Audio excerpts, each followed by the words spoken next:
deplorable. Basket of deplorables. Bad people. Not very good people. Joe Biden, the media, and the liberal establishment mock us. The credulous boomer Rube demo that backs Donald Trump. Disgracefully hope for the president's death. President Trump stands with us, the people who work for a living, care for our families, worship God, and stand for our flag. And we're proud to say Donald Trump is our president. I'm Donald J. Trump, and I approve this message.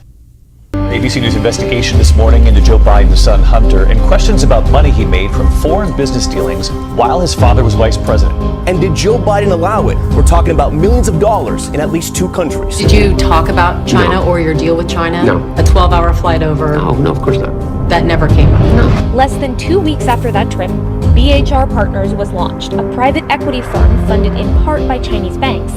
He has come forward and said it was a mistake on his part to be on the board. My son's business dealings were not anything with everybody that he's talking about. What's your understanding of what your son was doing for an extraordinary amount of money? I don't know what he was doing. I know he was on the board. Hunter Biden holds an equity stake in a company that's taken over $1.5 billion in loans from the Chinese government. This is obviously an issue. What they said is China would prefer Joe Biden. China and Iran. China and Iran. China and Iran want to see Donald Trump's defeat, and they're looking for ways to make that happen. China's a great nation, and we should hope for the continued expansion. Growth of China is overwhelmingly in our interest. And there's much more to come. And now the steel mill ain't even there. Good evening. Welcome to another episode. Well, it's not an official episode, but another weekly episode of Fighting for the Republic. I hope everybody has a wonderful Tuesday. Try to keep positive, keep the spirits up, keep the energy going. We got to keep it up for the president. Make sure, and I think Phil earlier on his show said it best. Let's give best wishes and keep encouraging the president, knowing that we're out here, we're there for him, and we're going to keep fighting for him and for this country. He is still the president. He will be the president, and there ain't nobody going to tell you any different. So when I hear you, it is amazing watching these people just celebrating, and they're not even winning yet. They haven't won nothing. The media does not tell you or elect a president. The people elect a president. This is a more of a psychological type tactic that the left does all the time, and we should really know this by now. It is nothing new that they do.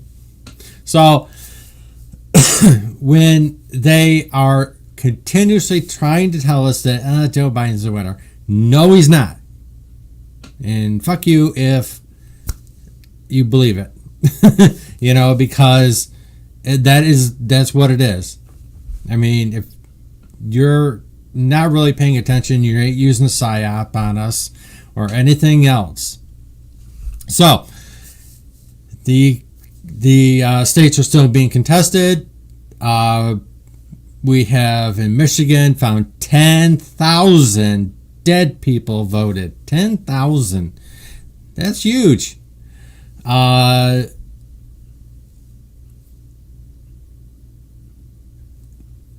President-elect, there you go. You can be elected president. You do a great job. So when these guys try to tell you anything else, it's not true. Donald Trump is still the president. He is, with the votes that have been found, last I seen, it is starting to lean Donald Trump in Michigan, Arizona, Pennsylvania, and Wisconsin. Wisconsin, I believe, is going to get audited. I think that is the case. I know one of them are. Pennsylvania or Georgia is going to have a runoff in January, and it will be recounted. I think it's either going to be Wisconsin or Georgia that's going to be recounted. I know there's still a lot of litigation out there that is going on and continuing. There is. And it is, these people are, let's just say they're naive. They're being naive, or they're the lefties that are celebrating way too soon. So when you have a contest that is this close and it's tight because of all this shenanigans going on, you got to be calm, be cool, come off that ledge. I said that earlier, and I said it the other day. You got to walk off that ledge. You got to wait. You got to be frosty, and it will eventually work itself out. I know some people don't believe in it, and that's okay. Whatever your belief in, I understand people are frustrated, but what else can we do? We got to work out the process. This is what our elections are about. I personally think they're eventually going to go to the Supreme Court. Yes, the Supreme Court can deny it, but it's highly doubtful. So there's still a lot of litigations. We're still finding a lot of fraud. It's just so massive. But and I really had to think about this a lot, and I was puzzled by the electorate or the leader of Israel congratulating Biden on a win. That was very confusing. Now, I'm going to let that one play out. I'm not going to judge at this point. I'm going to sit back and see what happens with that one, because it doesn't really sound right. It doesn't sound like Bibi. The only one that I'm aware of are that are not even calling anybody, and that's Russia. Russia says we're not congratulating nobody yet, and I think China is as well. Now, China I can see, because they're in a world of hell of a lot of trouble with economic, the Arona. Amy Comer is one of the lawyers in the book. Oh, was she? No way. I didn't know that. So she is very familiar with a case like this. And a lot of people have been bringing up Bush v. Gore. I remember that quite well. It was the butterfly ballot. And yes, the Mexican president as well refused to acknowledge it. They were smart to hold off. I am still very, very confused about Netanyahu, and I'm a little disturbed by that. Maybe there's a reason, maybe there's not. Maybe there's no excuse for what he's done. Who am I? But welcome, by the way. Didn't mean to be rude, but it just needs to be a highly energetic show. There's a lot to get through. It's still a hell of a very quick news cycle. By the time I get done, something brand new is going to come off the press. In fact, before I jumped on, there was something new already. There is just so much, and there's only so much you can pick what is relevant, what is not. What I have for you tonight, it's not a lot, but it's relevant, but there's probably a whole lot more. Yes, we are all family. That's right. Some distant than others. So I'm going to start off. I'll do this. I'm going to start off with David Nunes, because he is the man who kicked it out into the media and was brave enough to start talking about the Russia hoax. And he got I forgot what the award was at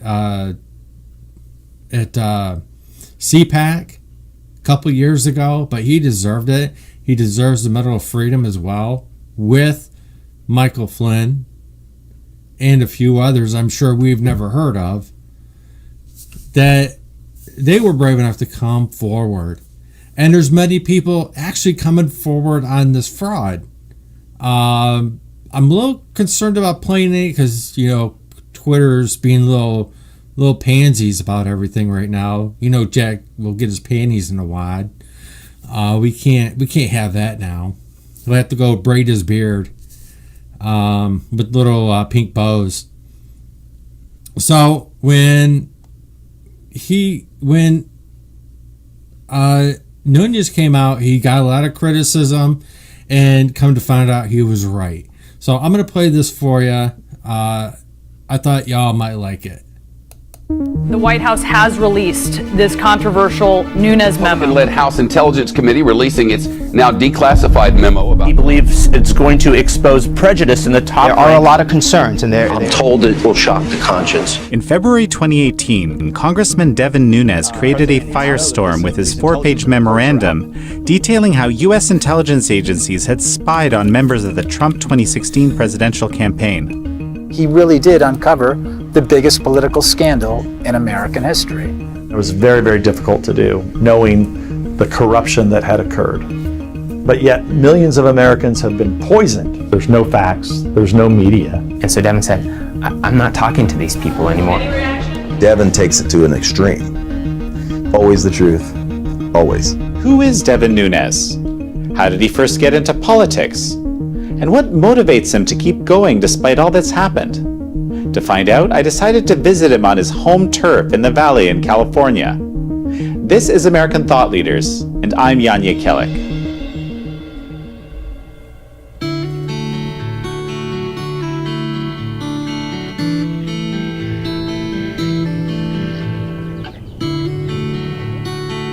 You're in the central southern San Joaquin Valley, which happens to be the most productive land in the world. All of us grew up here. I did a lot of irrigating when I was a young boy. This was always one of my favorite places to go because when we got hot out here, we'd inner tube down this canal when it was full of water. These systems were built all over California. Right now there's no water in it. What happens is the Sierra Nevada mountain range captures so much snow melt, and that water is captured behind these big dams. You start capturing it in the wintertime, and then when it gets hot in the summer, the water begins to flow through these series of canals that were built all over the state. But without this system, it doesn't work. And so the desert. They would be a desert, that's right. I wanted to know where Nunes' journey began. How'd someone from a modest Portuguese farming family end up playing such a pivotal role in U.S. politics? You know, it's my first time here. I love California, but I haven't tended to go inland as much. Well, now you're in the real part of California. If you've been to San Francisco and Silicon Valley and Hollywood, that's the fake stuff that everybody sees. This is where the real people are. It used to be that nearly every acre here in California was used. So it was really when I started farming on my own, and I had a big responsibility because we had taken some land that was about 30 miles south here. It was my responsibility that we got enough water so that things wouldn't die.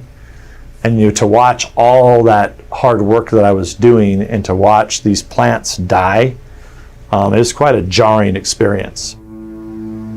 It wasn't what I was expecting to find, but I realized the water situation in California was what first drew Nunes into politics. Before I met him, I'd only really known Nunes because of his bombshell Nunes memo and his work exposing the FBI's FISA abuse. Meeting him in California, I learned that for decades he and his neighbors had been watching the water for their crops disappear. And it wasn't because of drought, he says. Back in 2015, he was featured in the film Dead Harvest. A lethal combination of federal laws and environmental lawsuits has dramatically reduced valley water supplies, diverting billions of gallons to environmental causes like protecting fish, regardless of the social and economic cost. While California's drought has added to the problem, the damage won't stop when rain returns. The disaster that you see here today has been created because of government. It's a man-made drought. In 1992, you had the Central Valley Project Improvement Act. That took over 1 million acre-feet of water away. In 2009, you had the San Joaquin River Settlement Act. That took another 250,000 acre-feet away. You take the endangered species lawsuits on top of that, and you have well over 1 million acre-feet. That's why there's a shortage today. It's not because of drought. It's because of these 3 laws that were passed and are being abused. Look at all the water that's been wasted over the last 20 years, all over one fish that's not even being saved. Near his farm, Nunez showed me one of the canals that make up the California irrigation system. I realized that this time of year, this canal wouldn't be running, but basically you're saying that it's the reduction of water through this exact canal system in California that's creating these water shortages. There's no actual water shortage. There is no water shortage. Like most people envision that the riverbeds are completely dry. That's not the case. 80% of the water that ends up in the Sierra Nevada mountain range, 80% of it gets dumped into the Pacific Ocean. Today, if you let 75% of the water go to the ocean, every acre in this state could be farmed and everybody could have a green lawn in the state of California. To Nunez, it didn't make sense for the production of food and the well-being of his community to play second fiddle to environmental concerns, especially when the relevant science was contested. It's all politics, power, and money, and it's all, at the end of the day, you can use whatever term you want, but it's about socialism, communism, totalitarianism, fascism. All of those isms are about people that want to hold and control power. And water in a desert is a way that you can control power. So in the name of the earth and the environment, they're creating political pawns. I always say that we were the guinea pigs for the radical left movement. I had my first dealings with the government at that time. That's kind of the first time I remember vividly saying this is wrong. And seeing that we were trying to do everything we could to get water as crops were drying up. That's really, I can't remember how old I was. I'm guessing I was 13 or 14 years old at the time. So then I just became more and more involved in politics. What we've done is we've taken this craziness that I grew up with here in this state, one party rule with an entire propaganda system, and it's been deployed all over the United States, and people are beginning to see what's happening. Nunez was used to challenging abuses of power in California. As a congressman, ensuring water for his constituents remains a top issue. But in 2017, he uncovered government abuse of power with national ramifications in the form of the FBI's Crossfire Hurricane investigation, though he didn't know what he was looking at the time. Welcome everyone to the last gasp of the Russia collusion conspiracy theory.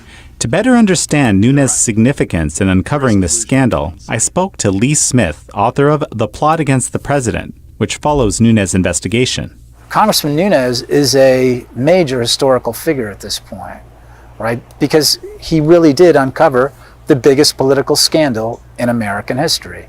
The fact that federal law enforcement used a document paid for by one political campaign to spy on the other campaign, that's an enormous scandal. The resources of the federal government were used to spy on a presidential campaign.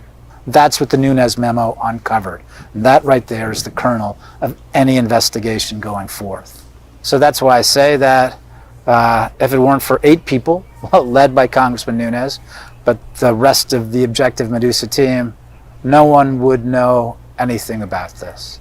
I wanted to know what was going through Nunez's mind as he made these discoveries. Did he realize what he was actually getting himself into? So tell me about when you realized that the FISA process was being abused.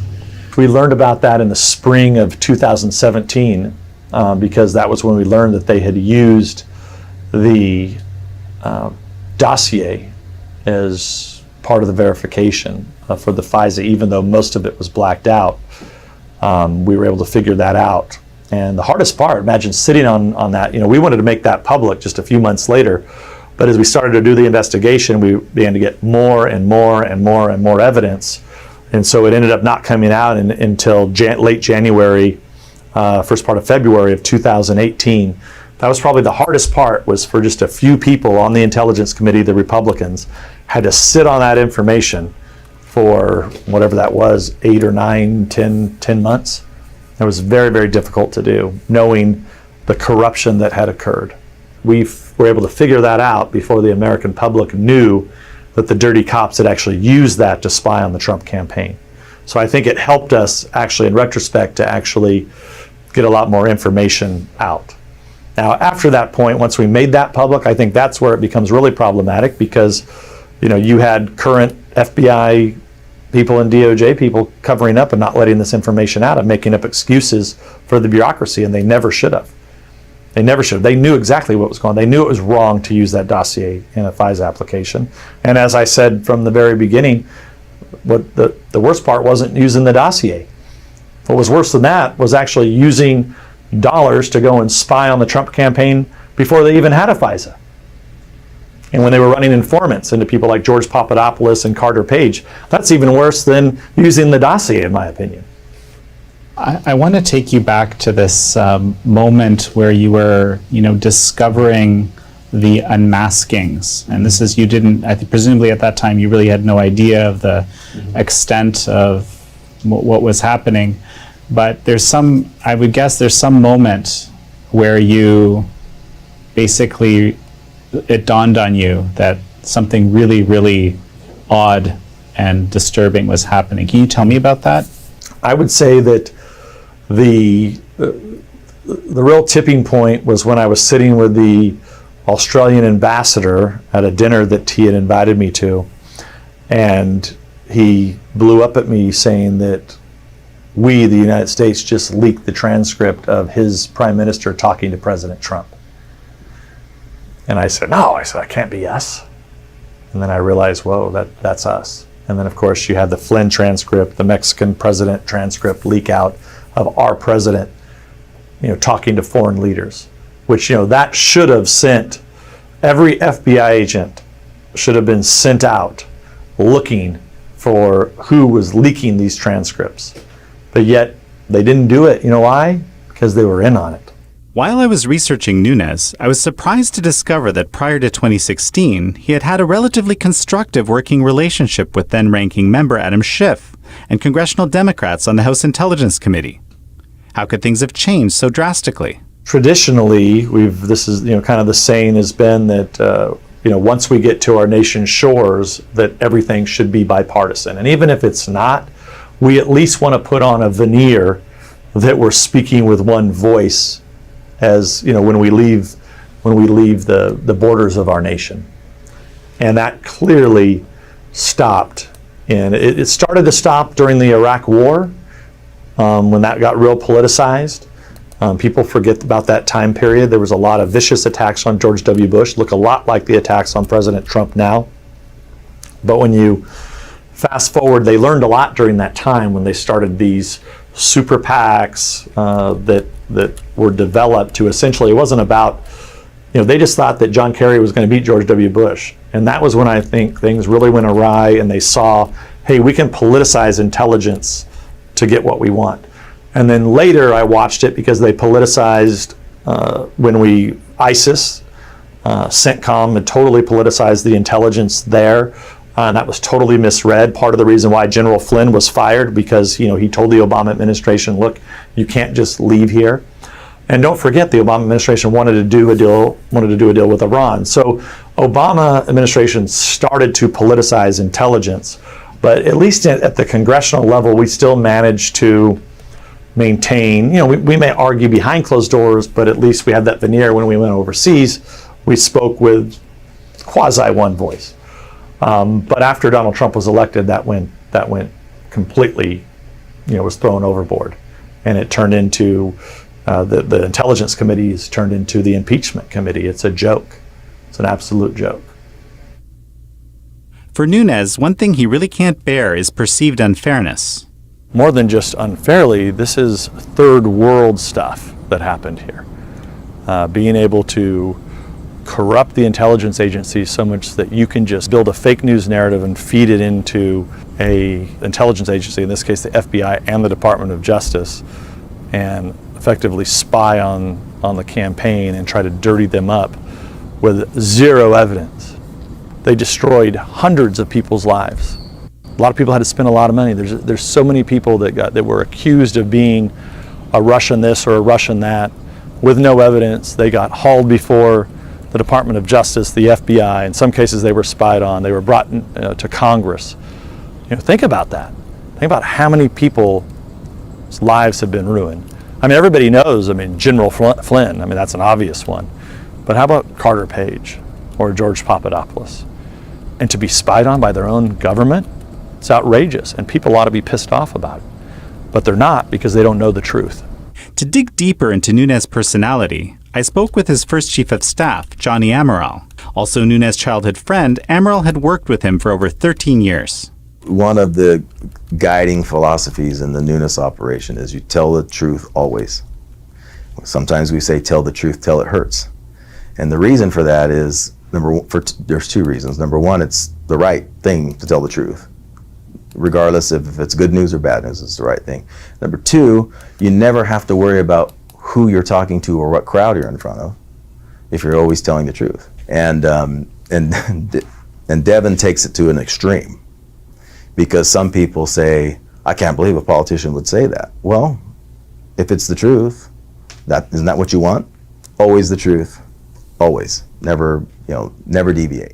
This emphasis on the truth probably also explains Nunes' strong position against big tech censorship, or how tech giants curate the information we see. In his new book, Countdown to Socialism, he describes a, quote, disinformation funnel. The key that's in my book that I want people to understand is real simple, and that is that these tech oligarchs, these huge tech companies, are being run by a bunch of left-wingers. They're actually stopping the people around the globe from even seeing anything that I'm putting out. And this is all a plan, right? It wasn't enough just to control the propaganda arm in the mainstream media. They also needed to create this funnel. It's this disinformation funnel. Nunes writes, America needs a free, diverse press. We need the vital information and debate the media is supposed to provide in order to make decisions about our country. Instead, we have the fake news complex feeding its products directly into our information ecosystem via the social media giants, especially Google, YouTube, Twitter, Facebook, and Instagram. I realized it wasn't just Devin Nunes. What he has been through mirrors the experiences of many. We live in an age of filtered reality.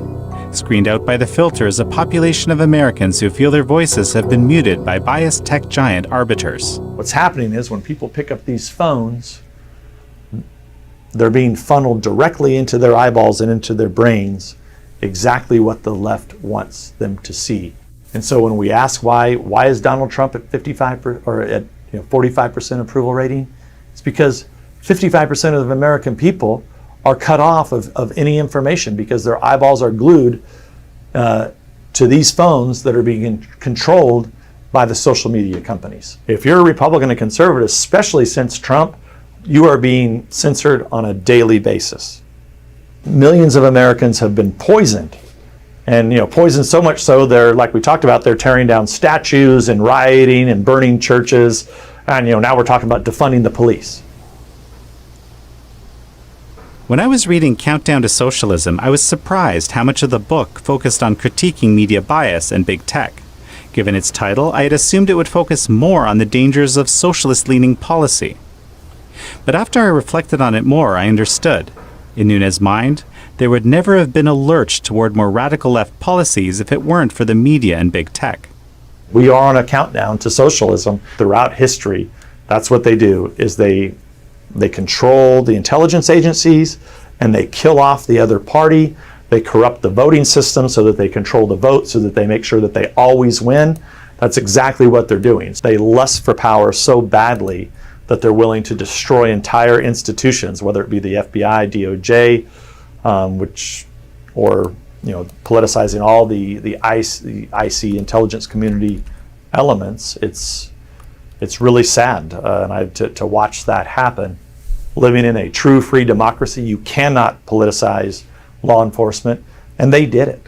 They did that, all because they wanted power. And you could say, was that Obama? Probably. Was it Clinton? Probably also. Really bad actors who have really now created an animal that they can't control. All at a time when I mean, for God's sakes, if you would have told me we're pulling down statues of George Washington, of Frederick Douglass, of Abraham Lincoln. You even had the genius mayor of Washington, D.C. say that something about removing the Washington Monument and the Jefferson Memorial.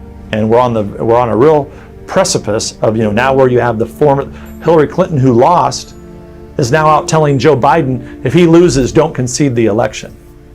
I mean, that's where we come to. This is serious, serious stuff. Because of a lot of false reporting about him, Nunes and his family have been harassed, threatened, and followed. Nunes first told me about it when I interviewed him in October of last year. What has been the toll on your family and your friends and so forth? It just sounded like a... Well, I mean, look, the death threats go a little far, right? But we've managed to deal with that. The Capitol Police are pretty good when those come about. But look, that's kind of all of the swamp here is deteriorated into that, right? It's just down to, there's no facts, there's no media, right, for the most part. I mean, you're one of the few people that I do interviews with, right?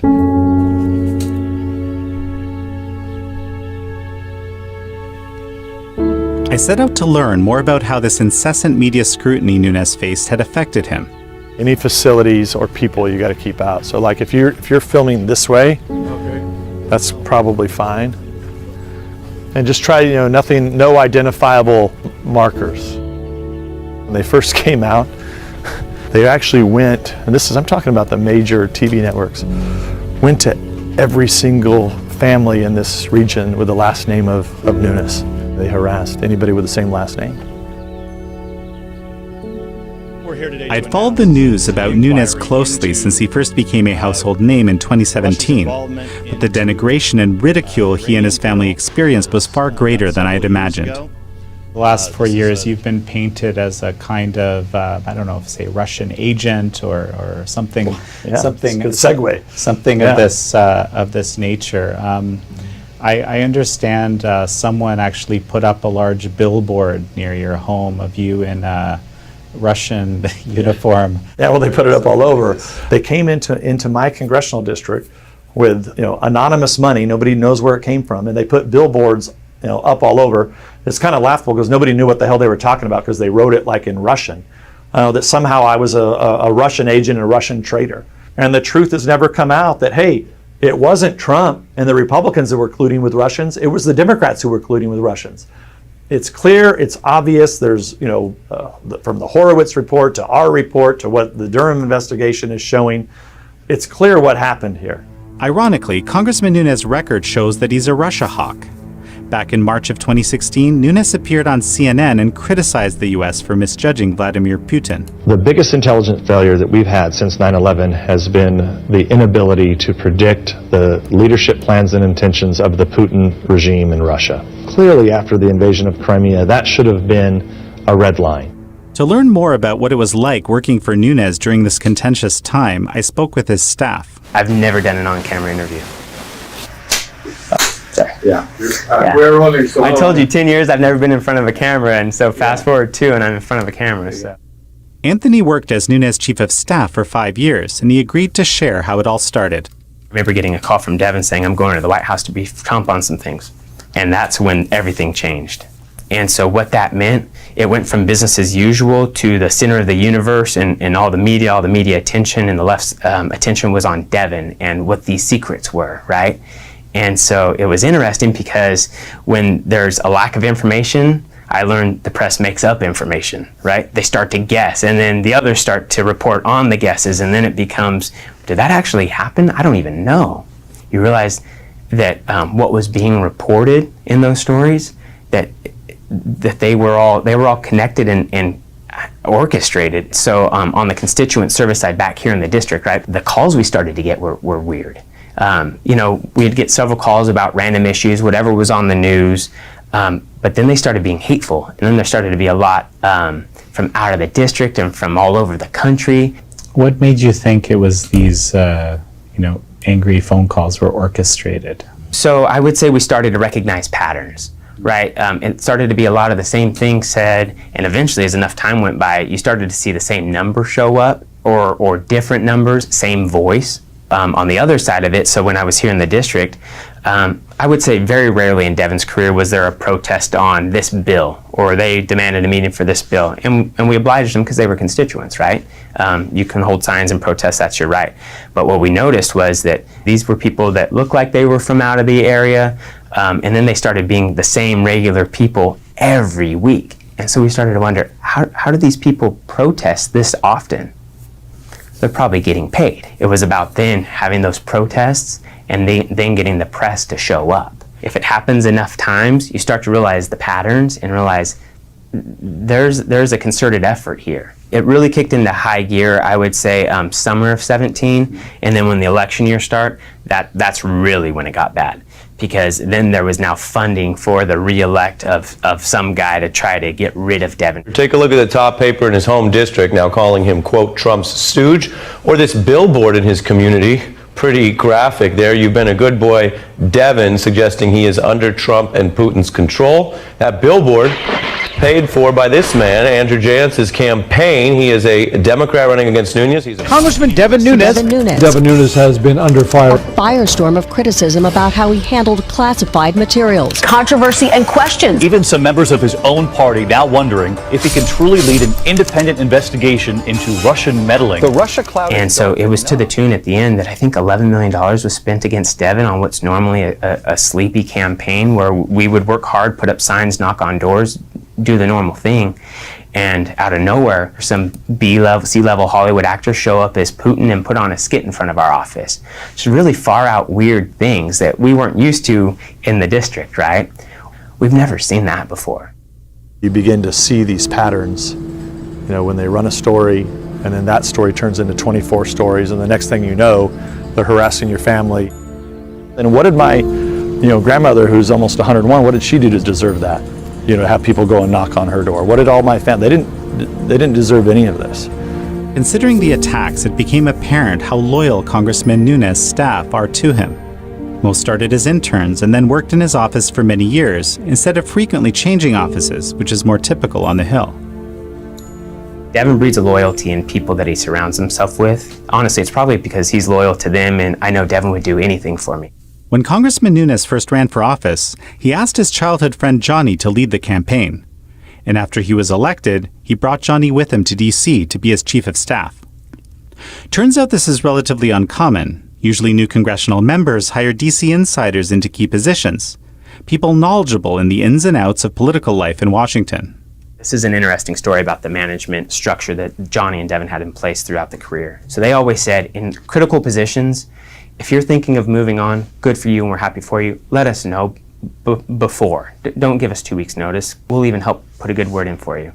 And so when I left after being Devin's chief, Devin and I discussed it a year before I left. While I was in California, Congressman Nunes invited me to a dinner at his home with his family and senior staff. Unlike many politicians I've come to know, his public and private selves turned out to be quite similar. When I asked people in his orbit about his character, everyone agreed on one thing: he's a stubborn one. Here's the big thing about him. Everyone likes to win, right? Almost everyone likes to win, right? The amount of people who like to fight or who don't mind fighting to win, that's rare. There are very few people like that. Now, I'm not saying he likes to pick a fight. He likes to go off and get in trouble, because that's not true at all.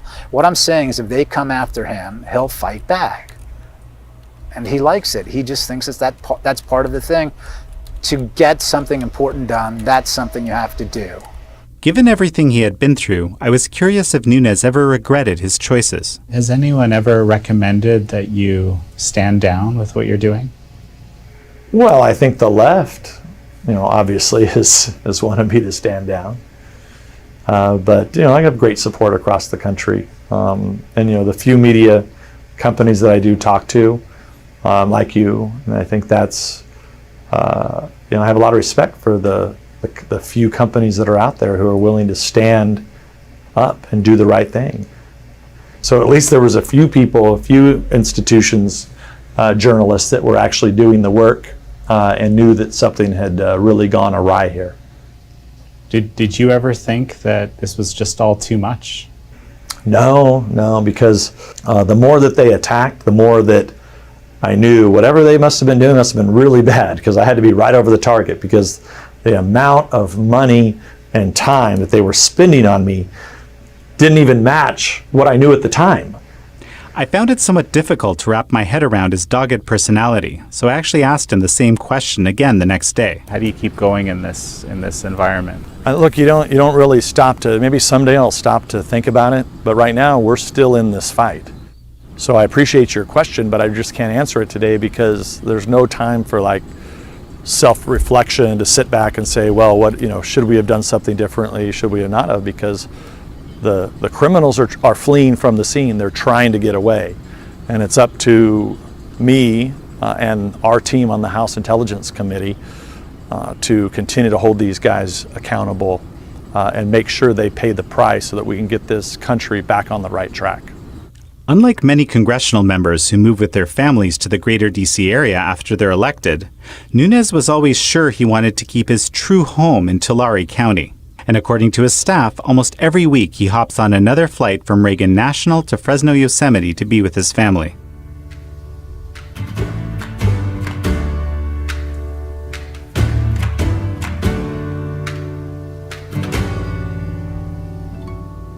You've met my wife and children. They're a lot of fun. They're at a fun age right now, despite what they've had to endure. But that always keeps you grounded, with that solid family structure, a lot like how I grew up in this area here. Sierra Nevadas. So there's a lot of the cities here in the valley. One of the things they've done is they have a lot of murals. There's a couple cities that have a bunch of them, smaller cities. Right. I watched my first movie in that theater way back in the day. How you doing, buddy? Who are these guys? So this is Jan. How you doing? Jan, how are you? He works with the. All right. Nice to meet you. All right, get back to Nice work. to meet I you. know you are. Oh, good. The U.S. news cycle has a very short memory, so it's remarkable to see where things have come over the past 2.5 years vis-a-vis the Nunes memo.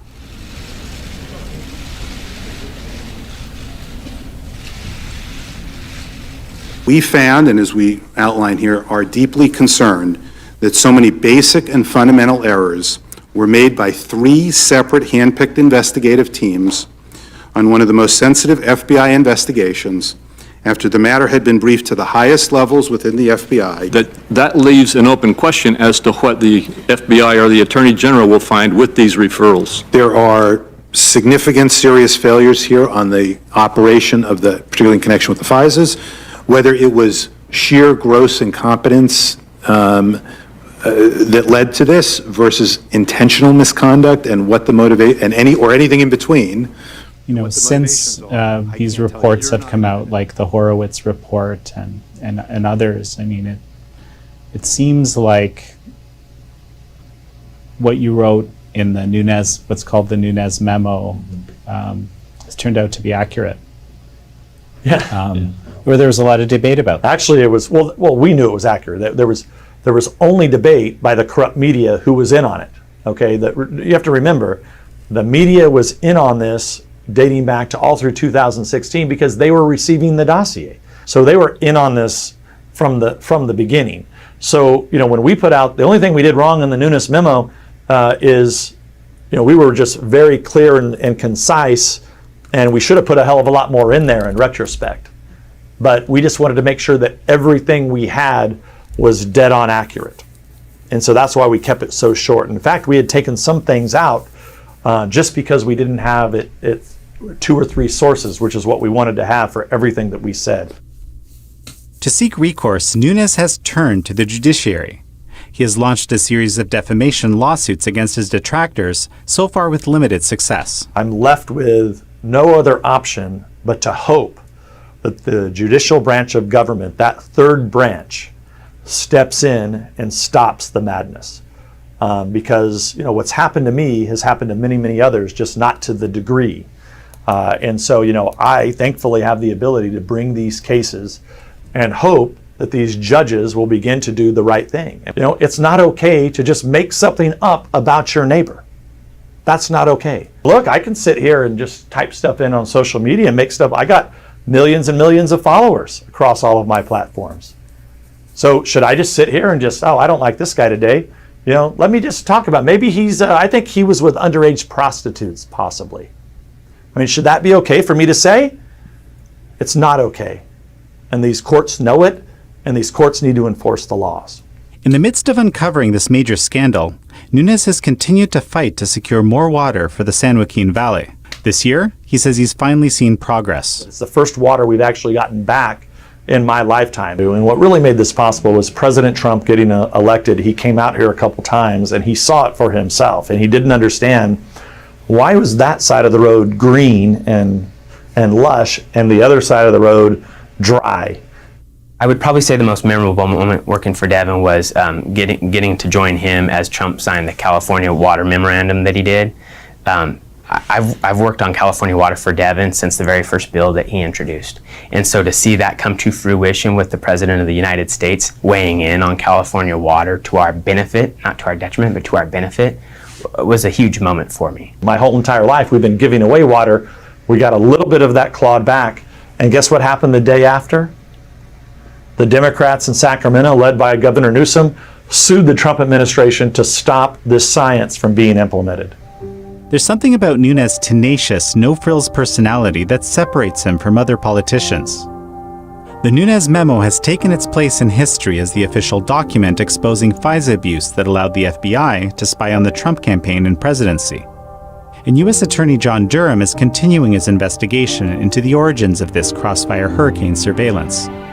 Devin Nunes' warnings about big tech now seem prescient, as Twitter and Facebook have taken unprecedented steps to censor politically sensitive materials published by the New York Post, one of America's oldest newspapers. For a large swath of Americans, Nunes reflects their fears about the spread of communism in America. And that's something that resonated with me as well. As the son of Poles who fled communism in the 1970s, I've been surprised to see the shadows of that same ideology in America today.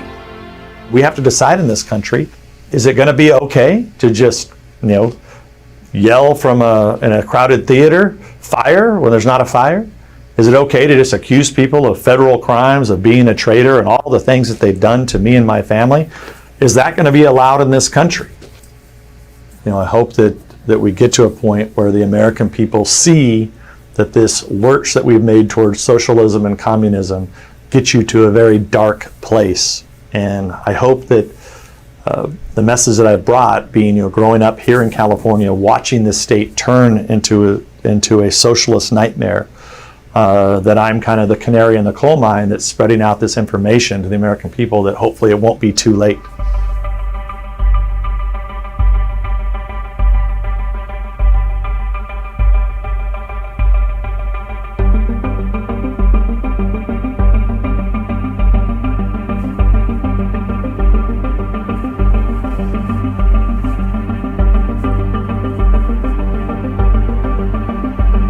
Thanks for watching our special episode with Congressman Devin Nunes. This is actually a pilot episode of our new special American Thought Leaders.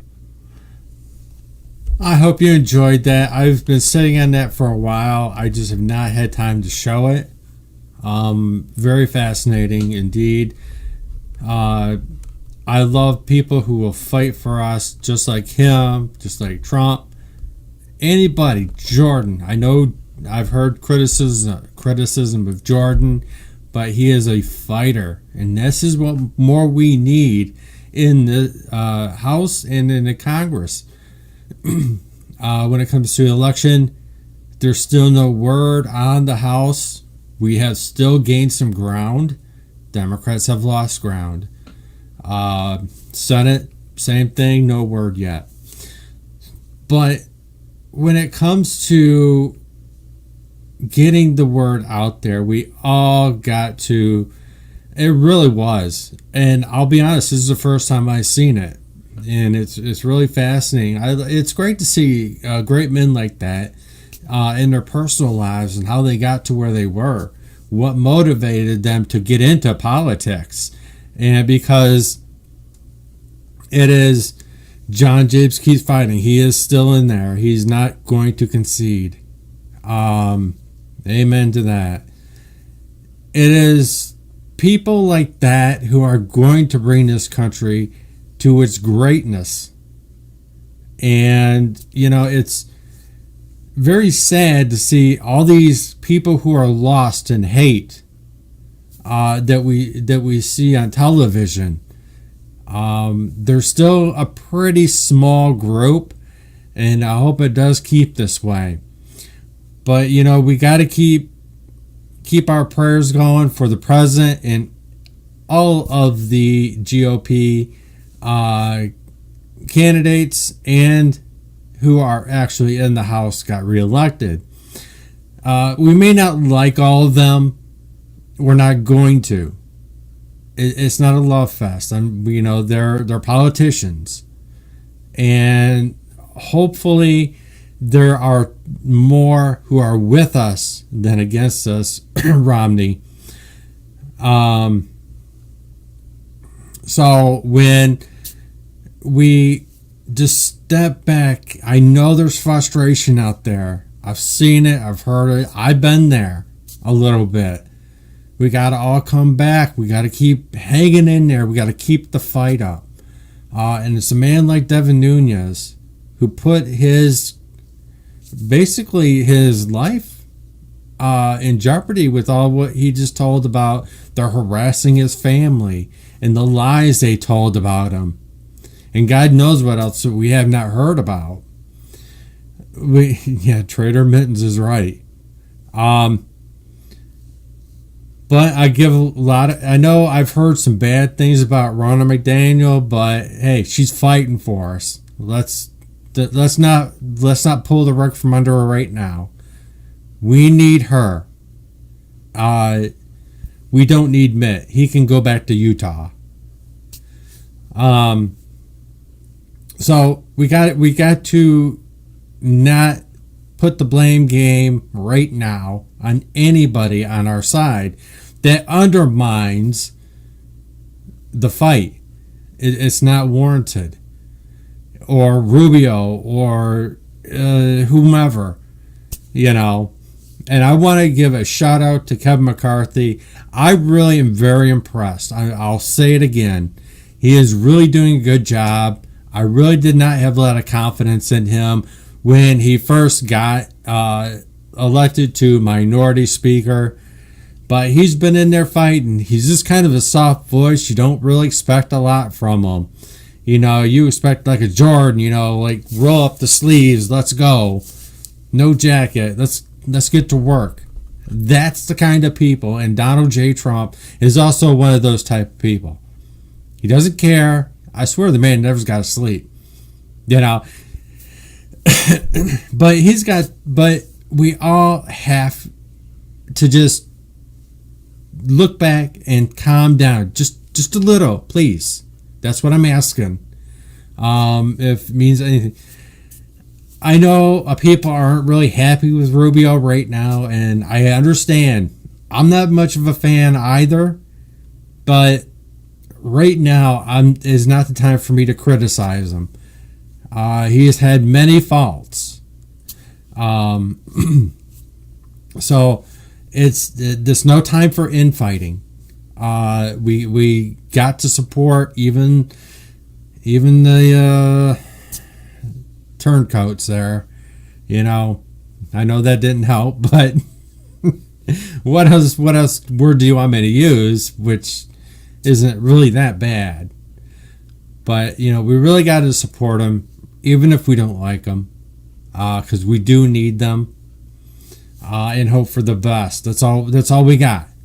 They got to live with their conscience. They got to live how they vote. It's their legacy they're working on. They could screw it up or make it great, whichever they decide to do. But there is this ongoing battle, which is not over yet. It is not over. And it won't be over until the end. It is going to continue, and here's a couple of news clips. One is with, no, actually they're both with Rudy. I have more clips than I knew. America's mayor on the program. It's Rudy Giuliani joining us live. Rudy, how are you? I'm good, Joe. How are you? Well, I'm living the dream. I'm not as busy as you are, but man, keeping up with you is something that I would never try to do, and I'm a little bit younger than you are. So you've been going crazy, and you've been working as hard as you can, not only for the president, but for the American people. And this is what happened over the weekend, and you know this better than anybody. The media called the election, and then Joe Biden and Kamala Harris did a celebratory speech, called themselves the president-elect and the vice president-elect, and the people on our side, Rudy, are going, dude, what are we doing to stop this? And it turns out you were doing a lot. We just didn't know about it yet. Thank you for making the time. If you don't mind, just tell me, just a broad view, and then we'll get into the idiosyncrasies of it. What exactly do we have going on right now that we can feel better about after seeing the game and the show we saw over the weekend? Well, we filed suit today in Pennsylvania. It's a very, very big lawsuit. It involves 682,000 illegal ballots. They're illegal because the legislature of Pennsylvania required that for every mail-in ballot there had to be a Republican observer who verified that it wasn't a fraudulent ballot. 682,000 ballots were done secretly and put in the pile. We can no longer go back and verify them. It was done secretly because there was something wrong with them. And think about it, Joe, that is exactly the margin, or pretty close to the margin, that Biden had to make up on election night. Right. He was down by almost 800,000 votes in Pennsylvania. Actually, a margin I didn't even think they could cheat enough to catch up to. But don't put it past the crooks in Pennsylvania, in Philadelphia. I mean, it's a profession in Philadelphia to steal elections. They've been doing it for 60 years. And basically, they just put these ballots in. Republicans were 20 to 30 feet away. They were put in corrals. And the thing that's interesting about it is that same pattern, exact pattern of putting Republicans in corrals so they couldn't see mail ballots, happened in Michigan, Wisconsin, Georgia, Arizona, and Nevada. Now, what do those states have in common, Rudy? They all have Democrat-controlled cities that are crooked. And the president was winning almost all of them the night of the election. And almost every single one but Arizona, the president was ahead and they had to make up a lead. And in every single one, they did it exactly the same way, which means they didn't all wake up in the morning and figure out, oh, let me go get a corral. Right, right. Somebody directed that, and we're going to find out who that is. So I think we got a nationwide conspiracy here. But it's good enough. This will overturn the vote in Pennsylvania, because the vote in Pennsylvania, those 682,000 votes, they're unlawful under the law of Pennsylvania. They have to be disqualified. Well, Rudy, can you go back and count them and check them and observe them, or are you saying we're past that? They don't know what they are anymore. That is exactly what the inspection was for. The inspection was supposed to be, so you look at it, you see the outer envelope, you say yes, and then you sign off on it. Well, we didn't get an opportunity to do that, and according to the law of Pennsylvania, which is quite clear, that's an unlawful ballot. That number has to be deducted from the total number. And it's America's 80-20 there, that will completely put us ahead by a couple 100,000. It's America's Mayor Rudy Giuliani joining us live across the nation right now on the Joe Pag Show. What kills me is that we're arguing about what the word observe means. And what also kills me is that in Pennsylvania, I guess they ignored the court order. So what is the actual relief? Is the only relief you've got to toss them out, Rudy? Is that it? The only relief is that the state legislature will not certify that vote. The state legislature has to certify the vote. It'd be impossible for the state legislature to certify a vote that it determined was illegal. It's the state legislature that said they must be observed. And now we have 682,000 that weren't observed. About 2/3 in Philadelphia and about 1/3 in Pittsburgh. So the vote totals there have to be reduced by that number. And that will put Trump ahead there by about 200,000 votes. Why do you think the tech tyrants and the big media and Biden and Harris did what they did over the weekend? Were they hoping that President Trump would concede? Has he considered that? No way, right? Well, they must be dopey enough to think he didn't realize the kind of cheating they were doing. Well, they are dopey, Rudy. We're not going to argue about that. They're dopey. You don't go to bed on election night ahead 700, 800,000 votes. Right. And then every vote goes against you? Every vote? Makes no sense. They must think he's stupid to buy that one. Well, he's certainly not, but they have gaslighted America enough to make Americans say, come on, he's being a sore loser. Of course, the idiot Acosta yells at him the other day, aren't you being a sore loser? You know, Rudy, you and I remember very well in the year 2000, we waited 37 days to find out who the president was. We'll get it done in less than, I'm wondering that. In less than 30. And you know what really kills me? They keep saying there's no evidence of fraud, no evidence of fraud. Over the weekend, I presented over 20 witnesses. They just didn't cover it. Now we're up to 100 witnesses. Wow. So, yes, we have. Tonight on Hannity, Rhoda McDaniel had presented, and Kaylee, you're going to make me say it, aren't you? The press secretary for the president, Kaylee, I can never pronounce her name. I love her. She's really great. She's awesome. But she presented 200 affidavits. 200 affidavits tonight. We have evidence. You know what they call what our evidence is? It's called witnesses, guys. Witnesses. Imagine that being evidence. It's Rudy Giuliani, America's mayor. Check out Rudy's Common Sense. It's an incredible podcast. He's on the radio all the time as well. You've been on television all day too, and I appreciate you making time for my audience. Let me ask you some direct questions. Is it true that in Philadelphia, observers were kept 30 to 100 feet away? Yes, over 70 of them were, yes. For 2 days, to the tune of about 400,000 votes they didn't get to observe. Same thing in Pittsburgh. Right. That was about 200,000 votes. And the same thing in 7 other states, by the way. Well, I want to ask you about Michigan specifically. We've got 16 stations in Michigan, as you know. In Michigan. You're Not right. in Michigan. No. In Detroit. No, exactly right. But Michigan, we went to bed, and Trump won Michigan. Suddenly, something happened overnight. We don't know where these ballots came from or what the hijinks were. To this day, there are pictures that the left is ignoring of not only kicking the observers out the door and locking them out to be in the outside in the cold, they then put cardboard up in the windows. Are those pictures true? 100% true. 100% true. And the fact is, in most of the rest of Michigan and Pennsylvania, in Republican areas, that wasn't done. Everybody got to look at the ballots. So in other words, in Republican areas, they allowed Democrats to observe, actually look at the ballots, and then move on. In Democrat areas, they didn't let the Republicans do it. You got it. Only and I have to be even more specific, only in the places that have big, crooked Democrat machines. Gotcha. It is Rudy Giuliani. Rudy's Common Sense is his podcast. Go there and check it out right now. Also check him out on the radio and on television. He's the president's personal lawyer. Let me ask you about this, and I told you about Dave Coleman. He's another lawyer. I'm going to get you the information. Hopefully you guys can compare notes. This guy filed suit today in Michigan. He says literally fraud was observed, and when you called the fraud out, you were escorted out, even with your credentials. You were escorted out the door, and you were not allowed back in. You were de facto locked out. But a further question is this, that I've been starting to hear about, and over the weekend I educated myself on it. In the Constitution, Mayor, what does it say about who sets the rules for elections in the states? Because there's confusion here, and it sounds like mail-in balloting might be illegal in many states. Well, the rules are set by the state legislature. Clear. Not executive order. Not by governors, not by executive order. Governors have no role in it at all. Supreme Court has written on this, actually, and has excoriated governors who have attempted to interfere.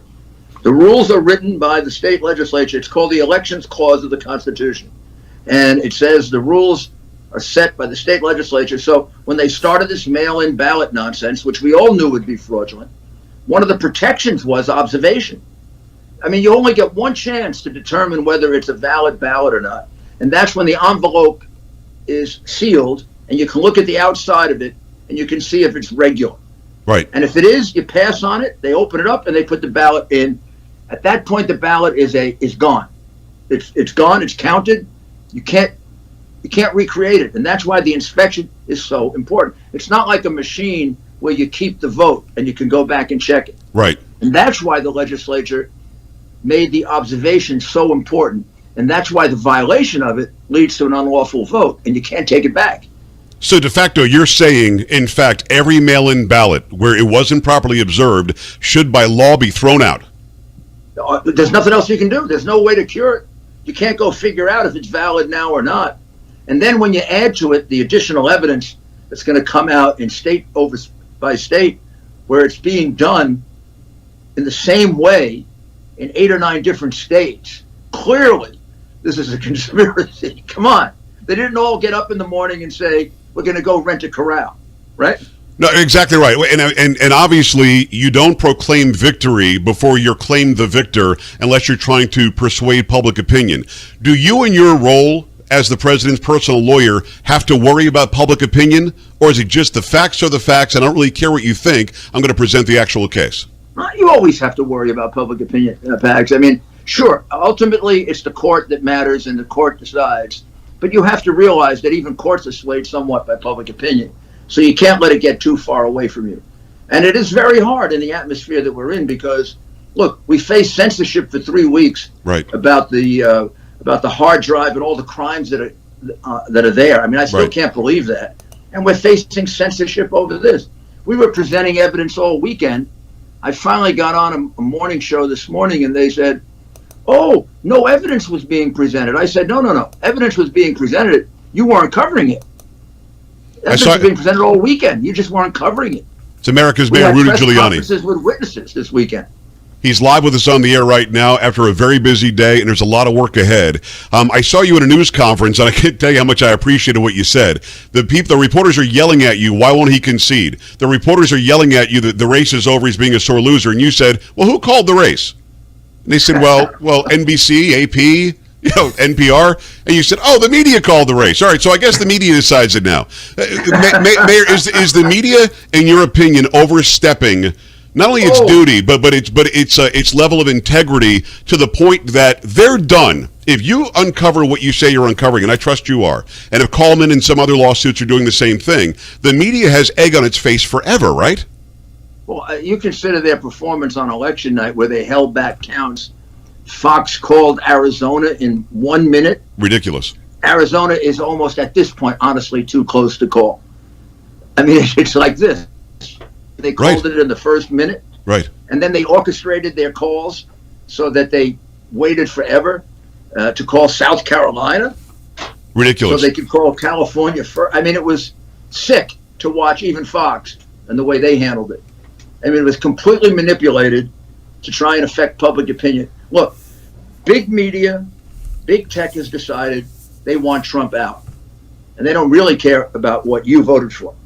And that's the bottom line. You're irrelevant to them. As Joe Biden said about what he was going to do about fracking, you don't deserve to know.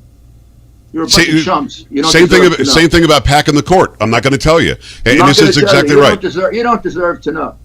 It's Mayor Rudy Giuliani. One last quick one, Mayor. Thank you for making the time for me. Thank you. As we leave the air here, and as you continue the hard work ahead, what can you tell the American people watching and listening right now about your hopefulness that the right result will happen here? I'm very hopeful. I mean, the next case we're going to file will be in Michigan. I'm very interested in listening to what this lawyer has to say because it sounds a lot like some of the evidence we have, and he may even have better evidence. We'll see. But Michigan is just as bad as Pennsylvania. The amount of fraud in Michigan is pretty much overwhelming, particularly when I say Michigan. We're talking about Detroit. We're not talking about Michigan. Michigan ran a beautiful race election. So did Pennsylvania, except in the crooked Democrat cities. Right. Exactly right. Mayor, thanks a million. Rudy's Common Sense. Go check out his podcast right now, and we'll hook up again very soon. Rudy, thanks a million. Thank you. It's great to see Rudy taking the time to help us all understand what's going on. In Michigan, there was 47 counties due to fraudulent machines. They call it a glitch. I'll get to that in a few minutes. But here is Rudy again on a different show. And there we go. Hey folks, welcome to the second hour of American Agenda. I'm Bob Sellers. Attorney General William Barr is urging federal Hey everybody, Callie here. I am a stay-at-home mom and I was just looking for ways to make some extra money. prosecutors to examine allegations of voting irregularities before states certify election results in the coming weeks. This says the president and his legal team continued to make the case for election fraud. Joining me now is the president's personal attorney, Rudy Giuliani, who's leading this election legal fight. So tell me, sir, how are things going? Where do things stand right now? Well, after filing the lawsuit yesterday in Pennsylvania, which supported by 50 plus witnesses that say that Republicans were excluded from observing over 600,000 questionable ballots in Philadelphia and Pittsburgh, and only in those two Democrat corrupt cities, really. Rest of Pennsylvania, no problem. We think we have a good chance, also when you consider the additional allegations of fraud there, to have that vote overturned and not certified. I mean, the margin of victory was only 40,000 after the president had been ahead by 700,000. And I think we can show that this was part of a concerted effort on the part of the Democrat Party to do this in 10 different states. Because the same thing they did in Philadelphia, herd the Republicans in corrals, not let them see the ballot. They did it in Pittsburgh, they did it in Detroit, they did it in Milwaukee, they did it in Phoenix, they did it in Las Vegas. They did it in all these places where they have this Democrat, machine, and it's impossible that every one of these Democratic leaders woke up the day after the election with the same idea of not allowing Republicans to see the mail ballots and corral them into chutes, even though the law of their state requires that it be observed by a Republican and a Democrat, and forever we've done that with absentee ballots. Second, we're about to file a lawsuit now in Michigan in which, again, hundreds of thousands of ballots were cast without any observation. A Democrat whistleblower working for the board in Detroit has come forward and has given evidence of days and days of fraud, preparation for it, backdating of votes, going into the polling place with people, showing them how to vote. It's amazing, isn't it, Becca? Taking votes of people that weren't registered and then actually going to the registrar book and registering at the time. She observed all of this. She was disgusted with it. She's a Democrat. She's come forward. She's given us an affidavit, and she's at the heart of the Democratic case that we have, which will be filed in Lansing, Michigan, which will show that well more than the margin of victory are illegal votes. And then a very extraordinary thing. Somewhere around 4 or 4:30 in the morning on November 4, right after the election, 100,000 or so ballots showed up at the headquarters. The observers were leaving at that time. So the crooked Democrats in Detroit figured they could count the ballots when the observers weren't around. However, several observers remained behind, and they have given us affidavits. And the affidavits say that these 100,000 ballots that were not properly packaged. They're supposed to be packaged in a big wooden box with an inner box and a seal. They look more like this. Some that had come in earlier in the day, they look somewhat more like in boxes like this. Don't know if you can see that. Okay, yeah. Take a look at that. Everybody get a good look at that picture. And then we're laid out like that, which completely destroys the secrecy of the ballot. And then all of a sudden they began counting them very quickly. And three different affiants, people who have sworn under oath, this is one of them, Andrew Cito, said that all of these votes, to the extent that he heard them being called out or he observed them, were for Joseph Biden.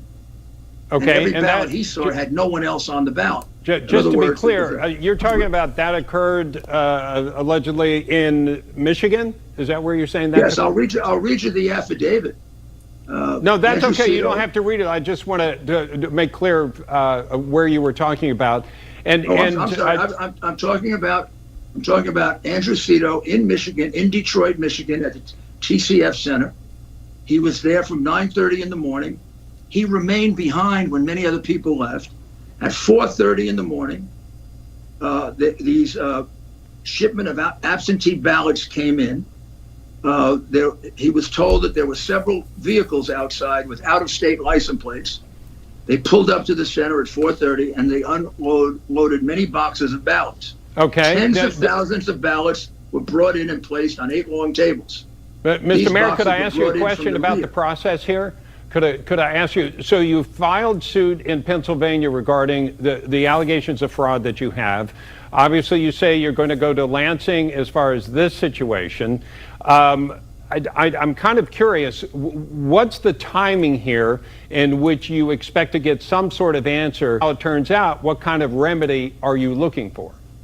Well, in the case of both Pennsylvania and Michigan, in fact, in every state, this election is guided by the laws of the state legislature.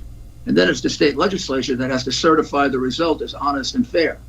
We're in a position in both Pennsylvania and Michigan where they can't possibly do that. And now we will move on to Georgia, where the same thing happened, to Wisconsin, to Nevada, where the same thing happened, to Arizona. It's very, very curious that, on Tuesday night, the president was way ahead by 800,000 votes in Pennsylvania, 5% in Michigan, 8% in Wisconsin. And by the next morning, because of things like this, the votes being brought in the middle of the night, the whole thing had changed. Well, there are people it happened in all these places. It can't be a coincidence that they decided they would exclude Republican observers in every one of these places at exactly the same time. Okay, so in Pennsylvania, you have already filed suit regarding these allegations, correct? Do you know when you would get some sort of answer on that issue? Well, it's up to the court, and of course it has to be done on an expedited basis. We have to have an opportunity to call the witnesses. We have 50 of them, but their testimony is rather short, and it's all in affidavit form already. We have to make a record and then hopefully bring it to the Court of Appeals and the Supreme Court. At the same time, we'll be moving ahead in Lansing, Michigan. There's already been a private case filed in Michigan 2 days ago, similar to ours, but not as complete. And how many states total have you made or plan to make allegations similar to this? I would say anywhere from 8 to 10. Okay. All of them are states in which we have one common allegation and then different things. The common allegation is that when they started counting these new mail-in votes, they excluded Republicans from observing. They put Republicans mostly in corrals that were 20 and 30 feet away and wouldn't allow us to see most, if at all, any of the ballots. And what kind of remedy? What kind of things like we have these ballots that are brought in the middle of the night. We have backdated ballots. Right. The ballots had to end on November 3rd, according to Justice Alito. We have thousands and thousands and thousands that have been backdated, and we have witnesses for all of them. Okay. So we have numerous instances of fraud, but the common theme is excluding Republicans in 10 different places. And the same system was used, has to have been a common objective. Now, if the states come back and say, yes, they were allowed to observe, or even though they were not permitted to observe as you would wish, what do you think the remedy should be? Throwing out every ballot, throwing out the ones involved with that? What would you expect a remedy to be? First of all, the states aren't going to come back and say they weren't counted the way we wish. They weren't counted based on the law of the state. Each one of these states. So how does it resolve itself? If they come out, if they were to say, you're absolutely right, that is what happened, and of course we know there'll be arguments against that, but if they say, yes, you're right, how do you think this resolves itself? What happens? Well, first of all, the votes can't be certified then. The state legislature can't certify an unlawful vote count. So the state would not certify it, and then what would happen after that? What we would ask for is that you deduct in those counties the number of votes that we have proven were unlawfully examined. Okay. So it's easiest in Pennsylvania because we've done the arithmetic. We can count 633,000 votes that were submitted with without any observation by a neutral observer, and certainly not by a Republican. Okay. In Detroit, You don't. In that we case, you want them thrown out. You don't want a recount. You want them thrown out. well, there's no reason to recount them. You can no longer tell whether they're valid or not. Once you remove the envelope, you remove the only thing that tells you whether they're valid or not. Right. That becomes the naked ballot at that point. The naked ballot. That's why mail-in voting, even by justices of the Supreme Court 10 and 12 years ago, was thought to be a horrible thing to do. All right, Mr. Mayor, I'm gonna fraud was fraud. I'm afraid I'm gonna have to run, but I appreciate you sharing that. Thank you for the hearing, because a lot of people, a lot of networks don't allow us to bring this information to the public. Well, we appreciate you talking to us, bringing us up to date. Thank you, sir. Let us introduce you to. I'm glad that a lot of people are allowing him to speak. I'm glad he's getting the message out and keeping people informed and calm. You're right. Rudy does not lose. Neither does Sidney Powell, and Jay Sekulow does not lose either. There's Leo Terrell. I am still overwhelmed by this man, that he's even a Trumpster. It's amazing. I'm glad he did join the team. Awesome. I know he's a civil rights activist, and I never really agreed with what he said, but he is a hell of a lawyer. He's really tough, and he's a fighter. And that's the kind of fighter we need for the president, indeed. That is good news, because I did not hear that at this point. When it comes to... I want to make sure I get the right one. There it is. There was, when we come to the glitch... Yeah. I never forget Jay, because I always watch him every morning, even if it's a repeat. When it comes to this glitch for the Detroit Free Press, fixed computers glitch turn losing Republicans into a winner in Oakland County. Now, this was on the 6th of November. Computer error led to electric officials in Oakland County to hand a upset victory Wednesday to a Democrat, only to switch back to the incumbent Republican that day. In Oakland County, 15th County Commission District, representing Rochester and Rochester Hills, the Intel count gave a 104 vote margin to the Democrat Marlene Hamill, amongst a razor-thin majority of 50%. A stun the incumbent Adam Kushendorfer. Sorry. It's like Kaylee McEnany. See, I got it. That was good writing there, Becca. The stun gave him an unsure sense that he would lose in a district long deemed a Republican stronghold. I thought it was that, he said. Those were the results, and I said I would not seek a recount, but what a difference it does make whether love the 15th district election for Oakland County Commissioner on Thursday. He was stunned again, and this time by the call of the Oakland County Director of Elections flipped the outcome for him. And it's not just the presidential election, it is local that is being affected. This is, I do not like the word unprecedented. I think it's overused. I really don't relish it, let's say. Lou Dobbs had Kevin McCarthy on. Back in the chat says, I would love to see, I'd like to know who pissed off Leo off to make him change and switch. Well, the Democrats. The Democrats were continuously pandering to the black community. And that's an insult. I mean, there's the minority out there are very intelligent, can make their own decisions. And they woke up. They made the decision they wanted to wake up. They knew that the president was doing good for them. We had prison reform, which was huge for young minorities. So that was a good push there, and he still got a record high voters for the minority and for the Asian groups. And I don't like to put anybody in groups, really, because once again, we are all Americans. The color of your skin or where you came from, we're all human beings. And this is something...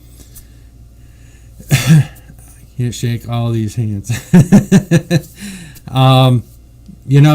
You people, especially the people who are still sleeping, we are all human beings. It doesn't matter what the hell you look like. We have blood, we have skin, we have everything the other human being has. That's it. It's your attitude and how you want to look at life.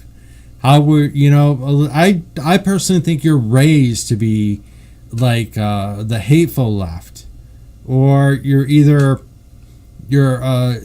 I would even say, even for the white kids out there.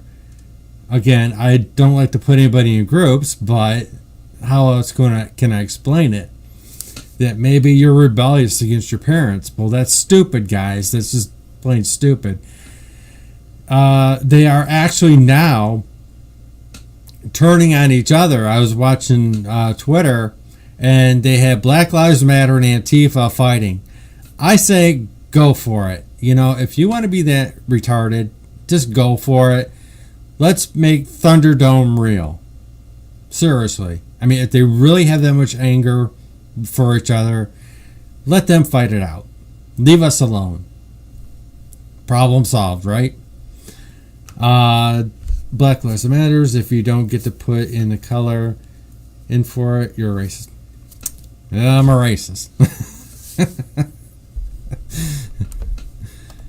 Yeah, but don't tell anybody. I'm part Jew and I'm part Indian, so be quiet on that.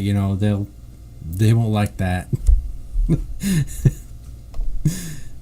So yeah, I really, when this whole shenanigans are done, I'm really pushing for what Mike Kloser said the other day, that the Klan, Black Lives Matter, Antifa, all of them, really, those are the real hate groups right there. They all become domestic terrorist groups because they are just terrorizing. No read again. So when you have people that aren't really thinking, and it makes you wonder about the psychology of it. I mean, they're hateful and they've been indoctrinated, but there's some people that read the same thing and don't get indoctrinated. And the psychology alone is quite fascinating. And just to understand their mindset and why do they hate somebody they don't know and who is doing wonders for their lives. It's totally baffling. I wish somebody would do a study. I really do. I think it'd be really great to read up on or watch whatever they do. Here's Kevin McCarthy on Lou Dobbs. Kevin McCarthy. Congressman, great to have you with us, and congratulations on expanding your numbers and having the opportunity perhaps to have a little more influence with Speaker Pelosi. Your thoughts on the evening? Well, thank you, Lou, and you're right. Not only do we expand already, win 7 seats, there are 11 seats that we're leading in right now. And the interesting part, Lou, is we have expanded this party, and it's a credit to President Trump. We have more women in Congress as Republicans than in the history of any time. We're going to double the number coming up next time. More minorities. And that's what this president's been able to do. Expand this Republican Party to reach everyone. And at the end of the day, for all your viewers, stay patient, but let's pay attention. Let's make sure nothing is stolen from us. But what's going to happen is, I think Fox even made a mistake too by calling Arizona too soon.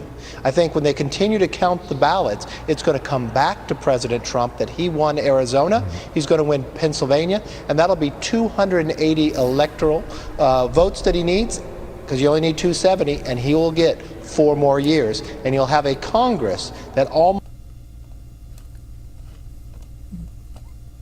Damn Facebook.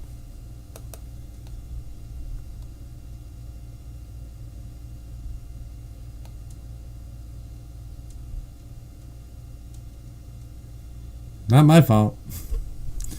Facebook sucks. Okay, well, I'll try to get that going again. Dang it all. God, they blow. So, as it was just seen, we have expanded our lead once again in the House. And I really hope we can overtake the House. Get rid of Pelosi. I think actually her party is ready to get rid of her anyway. She has done a terrible job. She has wasted taxpayer money on a flimsy, false, fake hoax, the Russian hoax. That was a coup.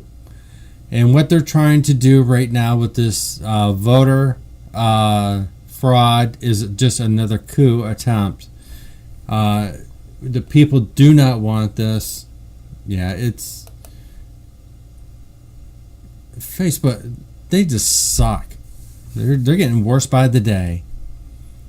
Okay, I'm gonna have to scratch that one.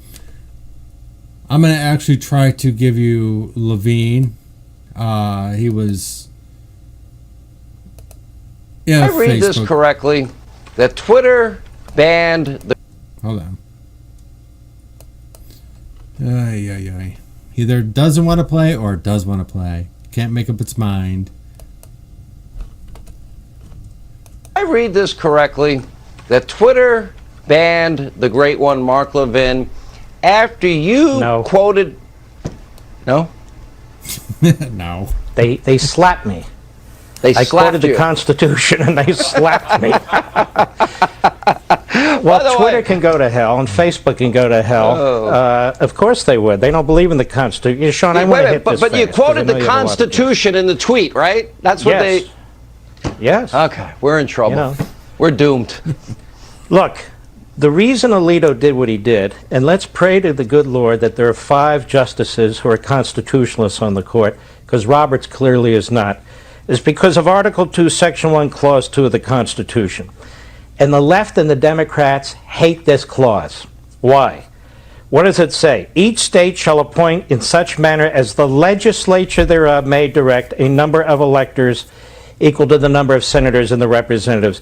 This is really the only place in the Constitution where the framers of the Constitution and the ratifiers go into the federal Constitution and say, not the state courts, not the federal courts, not the governor, not the bureaucracy, not Congress, but the states are going to make the election laws on determining how to choose the electors for President of the United States. So the Democrats have spent their careers trying to destroy that section of the Constitution. Why? Because they want to win states like Pennsylvania. The governor of Pennsylvania, who is a left-wing kook Democrat, tried to get the legislature to change the deadlines to move them out for mail-in voting. He wanted them to get rid of the comparison on the signatures.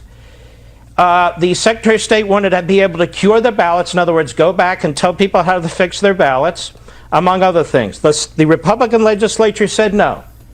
So the Democrats go where? To the Democrat-controlled and elected Supreme Court of Pennsylvania, which is a rogue court, every bit as much as the Florida Supreme Court was a rogue court. And that court gives them what the legislature would not. In fact, that court said that the deadline, among other things, was unconstitutional because of the virus. It is an utterly rogue court.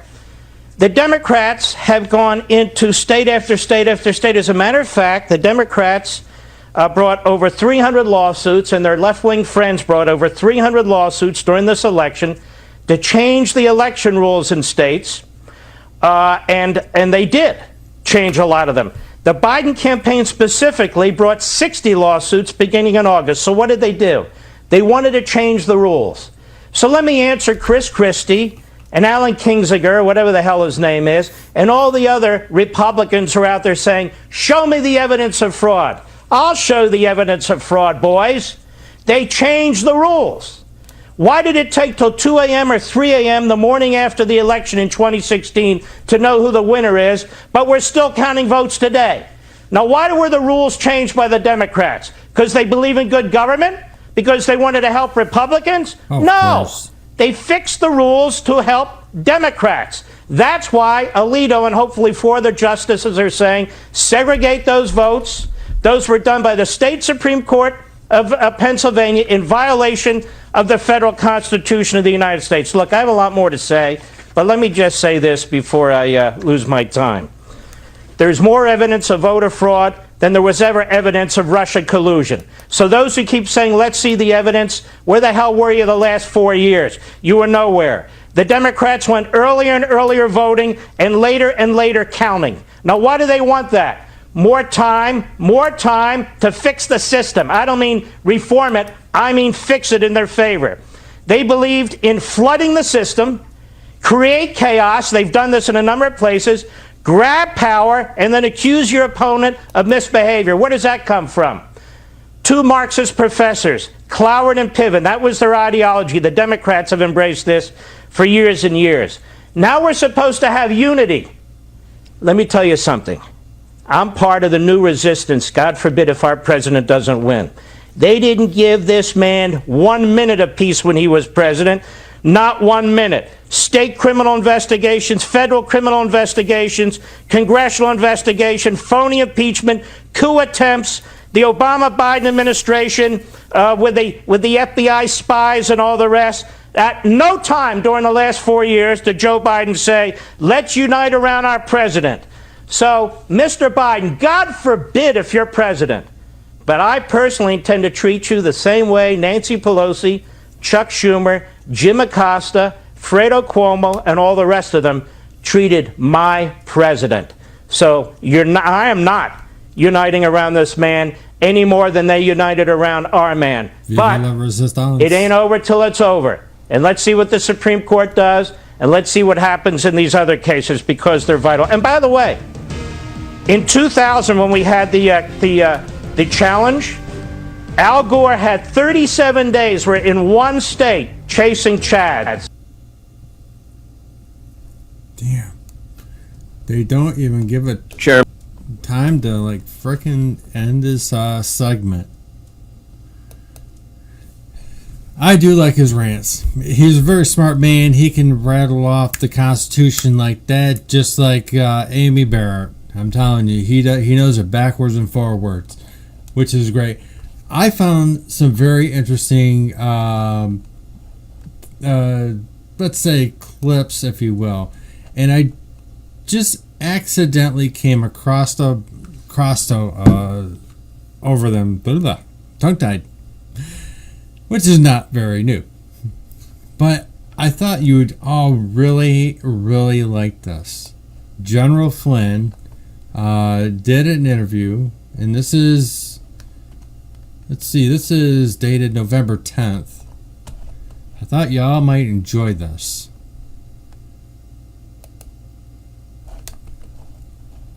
He did it with Sarah Carter.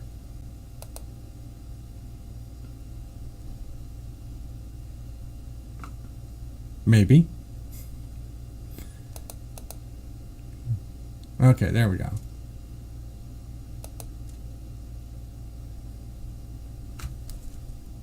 Has been fired from the Defense Department. Top news as we come into this most bizarre time in American history. We're all, I guess, reeling from what's been going on with the elections. The states have not yet declared the victor, but the news media has. How about that, America? We found a new area of government we knew nothing about. Put aside the Constitution. We're going to let the media decide. Apparently, the media has been deciding now for the last few years, maybe for the last 4 years since President Trump took office. We know how they feel about him. But before I go on any further, I want to talk to you a little bit about AMAC. It is an amazing, amazing, amazing advocacy group for conservative Americans who want someone to back them up and don't want to go to AARP. Our country is at a crossroads, folks, and there are people who are trying to tear us down. So many things that we hold dear are being ripped apart. Our history, our heritage, from the attacks on our founding fathers to attacks on the men and women in blue who defend our country. We're facing an assault on our most cherished freedoms. That's why I've partnered with my friends at AMAC who are standing up to defend those freedoms. Yes, AMAC, it provides valuable discounts and it provides benefits. There's a theory on Esper, why he was fired. Now, just in case YouTube wants to get their panties in a wad, I won't really say. Listen to X22, the recent one, and they explain or have a theory. They've been pretty spot on lately. Since I've been listening to them, they've been pretty spot on. So listen to X22 and they explain what happened to Esper. Benefits to those who join, but more importantly, they do so while boldly defending the Constitution, our individual liberties and basic moral compass. That's what I care about. That's what the Sarah Carter Show is all about. And that's why AMAC fights for you folks. They fight for future generations and they fight for the future of your country, my country. My friends, will you stand with AMAC or will you let them stand alone to fight against the liberal socialist storm that's trying to blow down our country? I stand with AMAC. I stand with AMAC. I hope S/Carter.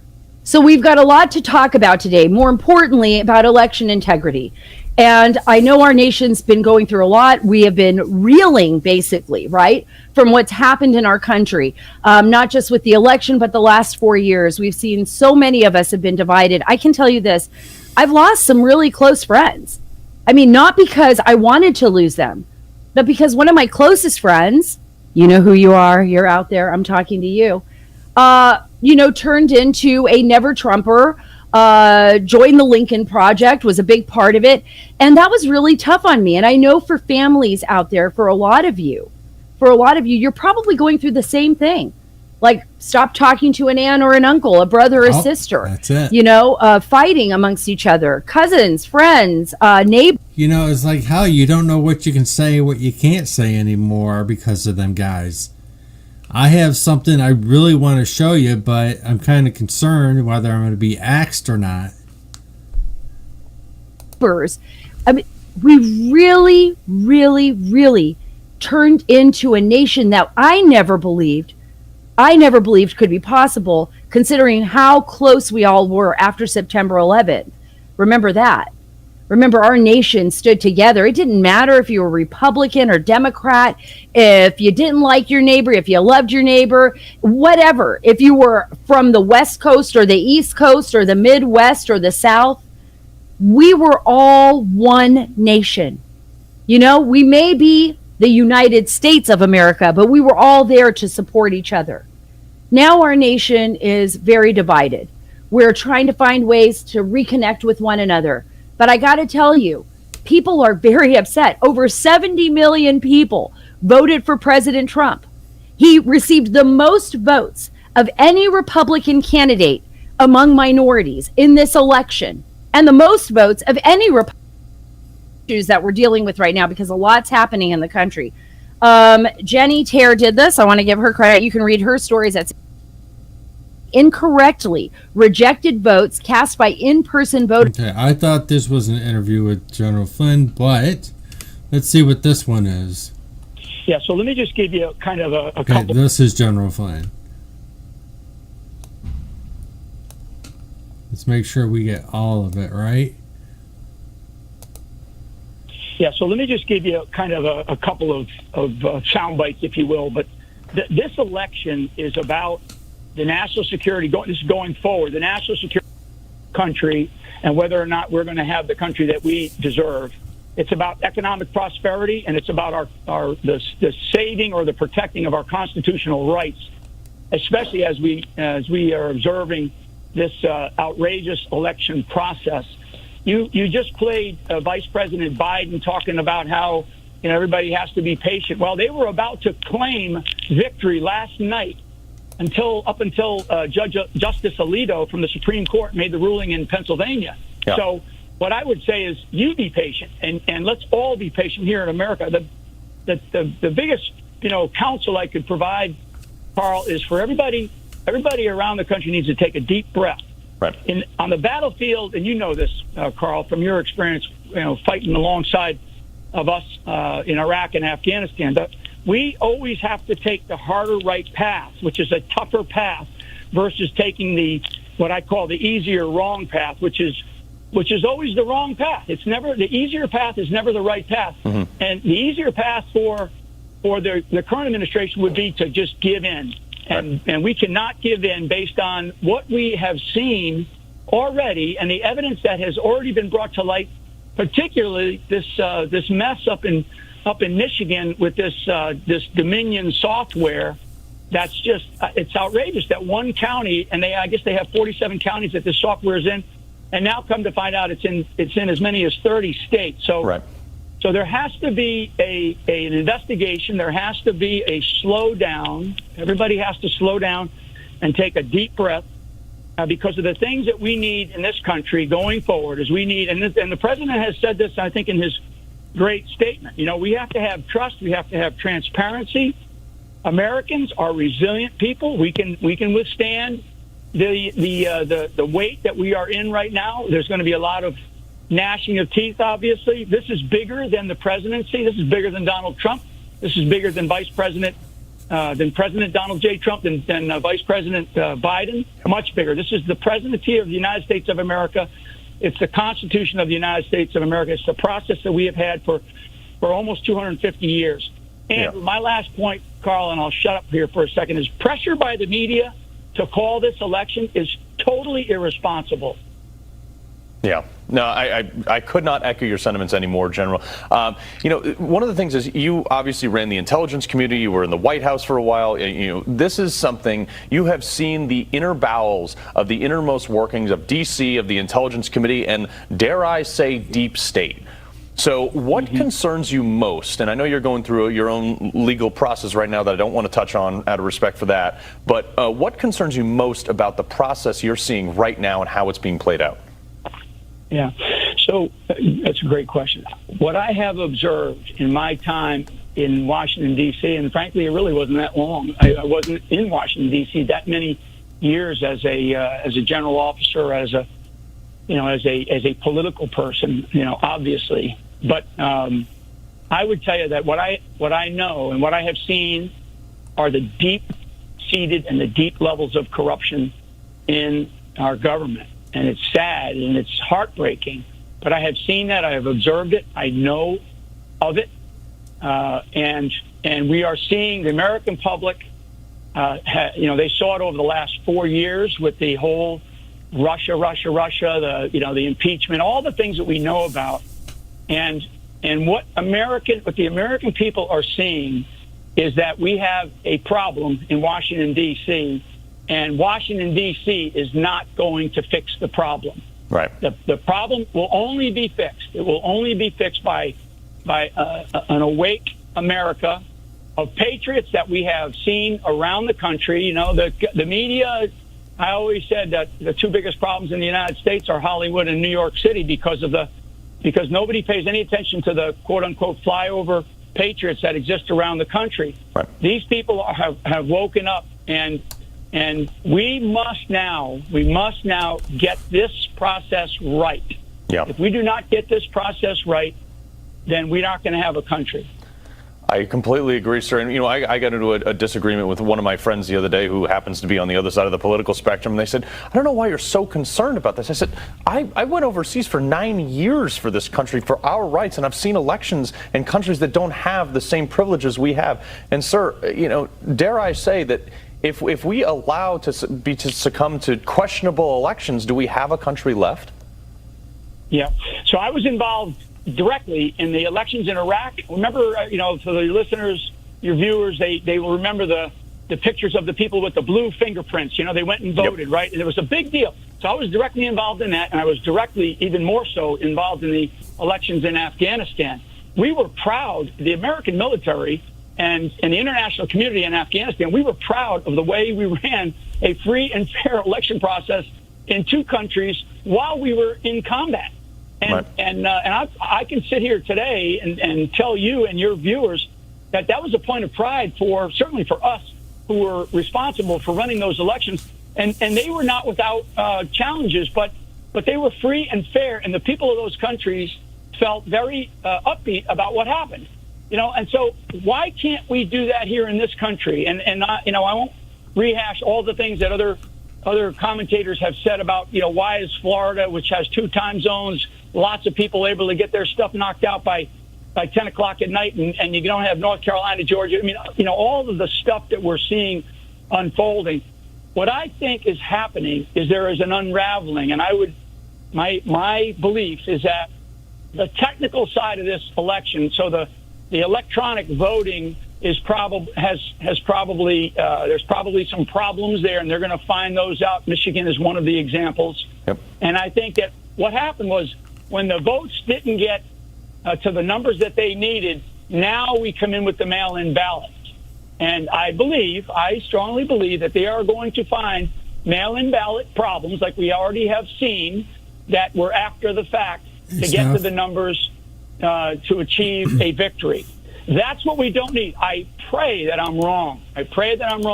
But that's my gut following a lot of information and a lot of insight and a lot of the things going on, and from some very smart people who watch this stuff all the time, who aren't necessarily one of the big political pundits on TV who come on and they don't really know anything. Right.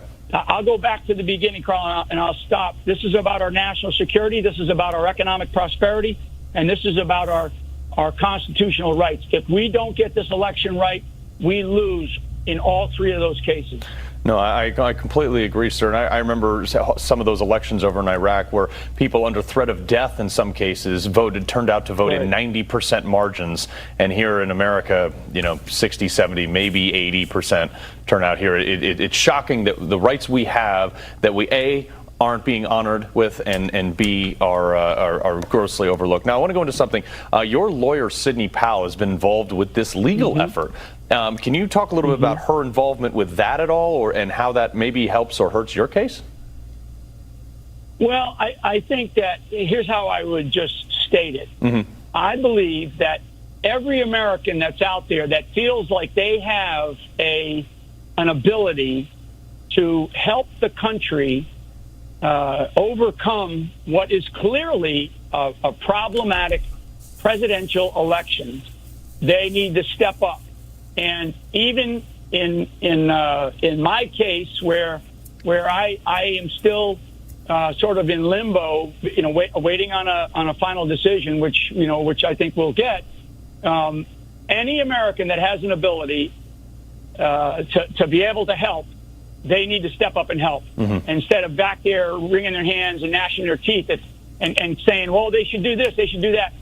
Step up, America, and step up in a big way, especially if you have an ability to help at your local level or your state level or certainly the national level. And there's plenty of places to call, and there's plenty of representatives out there now who are in place and are going to be in place that would ask for that kind of help. So in the case of what I think Sydney's involved in, she's one of those great patriots who is stepping up for the country in a time of need. Yeah, no, we've had her. Man, it was kind of short. God, that sucks. It was a good interview. See, it's just I come across it so quick, and it's like, yeah, this is great because we don't hear from General Flynn too much. Thank you, sir. Really appreciate what he's done. In Wisconsin, clerks have unlawfully altered thousands of absentee ballots.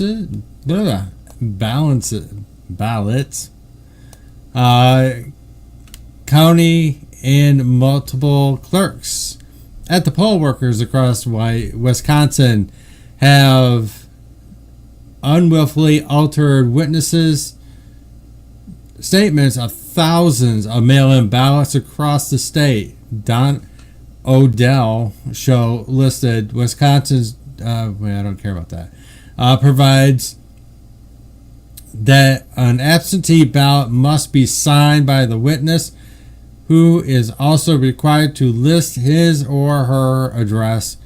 If the witness's address are not listed, then the ballot is considered invalid. The most returned to the voter to have the witnesses correct. Instead, multiple sources tell the Don Show multiple clerks and voter counters across the state simply filled out witness signatures themselves. That's falsifying a document. According to acting on false and unlawful evidence in the Wisconsin Election Commission, these clerks may have intentionally adversity invalidated thousands of absentee votes. Man, this is really getting my tongue tied here. The statute is very, very clear, said retired Wisconsin Supreme Court Justice Michelle Gableman, who worked at a poll watcher in Milwaukee on Election Day. If an absentee ballot does not have a witness address on it, it's not valid. The ballot is not valid. The WEC sent uniform instructions to voters which their mail-in ballots that informed them that your witness must sign, provide a full address, street number, street name, city for the clarification of witness section, and warned that if any of the required information above is missing, the ballot will not be counted. So apparently they have done that. However, on October 19th, the WEC sent instructions to clerks that they can simply fill out the witness ballots themselves, so that the ballot would not be invalid. Please note that the clerk should attempt to resolve any missing witness address information prior to Election Day if possible. And this can be done through reliable information, personal knowledge, voter registration information, through the phone call, which voters or witnesses. The WEC wrote, the witness does not need to appear to add a missing address. Really? Wow. I wonder how they're going to unwrap this pickle. That is clearly a violation of law. I think they need to be getting a hold of AG Barr, because AG Barr is now sending people out investigating these voter. I come up with the theory today, Russ. Okay, All right, hold that thought just a minute. I'll get right to you. And if AG Barr needs to know this information, this is something he does need to know. This is not right. What's up, Steph? Man, I need like a Discord so I can call in, dude.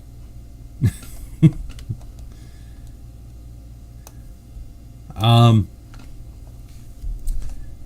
go on while you're typing.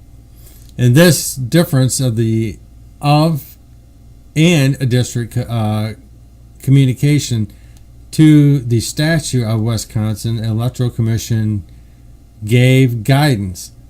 It is covered to all 72 county clerks that turned the statute on its head. They said, we would be the law saying an absentee ballot without a witness address is not valid. But, county clerk, you have the duty to go ahead and look it up on your own, the witness address, if it's not added to the absentee ballot. Now, how are they going to tell? If they're doing this all by their own, all right, Karen sent me a flash, said, so she knows she's fucked. She also said, if she's fucked, she's taking them all down with her. Well, yeah, that's got to be Clinton. Biden and Carmilla also know they're fucked. Also, they seem to like they're playing a role. I think Hillary, Biden, Carmilla are all leveraged and just bent the hell fuck network down. And she did say that. That's exactly what she said. They will burn everything down if they go down. And that's the Clintons and the Bidens and Obamas, I'm sure. They don't care. I think that's a good theory. And I think you could be right. We'll have to see how this plays out. The Republican Party of Wisconsin established that thousands of witnesses' address may have been changed, thus invalidating the ballot on which they appeared. The statutory remedy for this is to subtract the common number of the votes for the candidate for whom the ballot were cast, meaning the voters' total may subslightly change. Trump's campaign is investigating the scale of the clerk and election workers were altering ballots, as several other incidences that it has deemed irregularities. President Trump also publicly called the recount of Wisconsin vote, and he did. He has definitely called out them. Karen goes, or Stefan says, they are fucked. All the dirty senators and all the public officials, which I have a feeling leads directly to Obama and the OFA organization. You're right, and one of them is going to be Romney. When this whole damn thing starts blowing up, I'm really curious in how many rhinos will be going down with the ship. They put their greed and themselves above country and honor, which if there any Romney has done that, they have no honor. I'd like to see the ad that this is to do or die, the last ditch effort to get rid of the investigations. It will be, and it's pretty obvious if Creepy Joe gets in, everything goes away. It just disappears. Everything. That's what they want. They know their back is against the wall. Now, if they thought they had an honorable chance of winning, they would not do what they're doing. But the rats they are, they're going to. Remember what I keep telling you. The loudest pieces of shit scream the loudest. And that's the Democrats. They've been crying for 4 years continuously. When they don't get their way, that's when they whine even more. Oh, yeah, they're celebrating now. Enjoy it while you can. Just enjoy it while you can. Because I don't think, really, they're going to get away with it. I seriously don't. Because it is just too messy, and I gotta find something here, and it's not going to go away ever when the president is reelected. They will all go down. They screw with the wrong person. This is just the dude you don't want to mess with.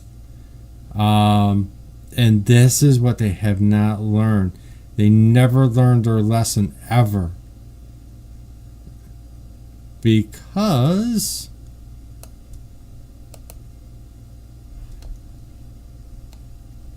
we never had it like we have it now. Right. And Iran knows that, and they've been put on notice. If you fuck around with us, if you do something bad to us, we are going to do things to you that have never been done before. Got it, guys? Do you have it? You should learn this by now. I love it. I think that's like one of his best lines yet. It's got to be a sound. It's got to be a ringtone. It really does. Next, I got some Hannity. I do like Hannity. I know Fox is crap anymore, but you still have Hannity. You have Tucker. For now, you have Laura Ingraham. You have Lou Dobbs. There you go. There's your 4 big hitters on Fox you can trust. I do like Greg Gutfeld. And I've said it, I think, last night or earlier tonight around. Yep, they fuck around. They're going to find out. And they're really going to find out. You know the president is pissed. You can tell when he is mad. He don't play games. But those 4, if those 4 get fired, it's not the end of the world. They have other venues. They have plenty of people who would want them on their network. You have Newsmax. You have ONA. You have Sirius Radio, which Hannity is also on. There's still so many. They don't need Fox. Fox is done. It's over. They screwed up.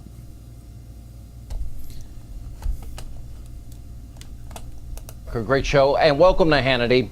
Now, we begin with a Fox News alert tonight. We're tracking results all over the country. We'll bring you... Damn it. Damn Facebook. They blow. Let me see if I can refresh it. Tell ya. So, it's just a matter of time before these things are... I think this will be taken care of fairly quickly. Like Levine said, it's not going to take 36 days. I think it's going to take a lot shorter than that. This is moving rapidly. Giuliani, you have... okay, we'll give her another shot.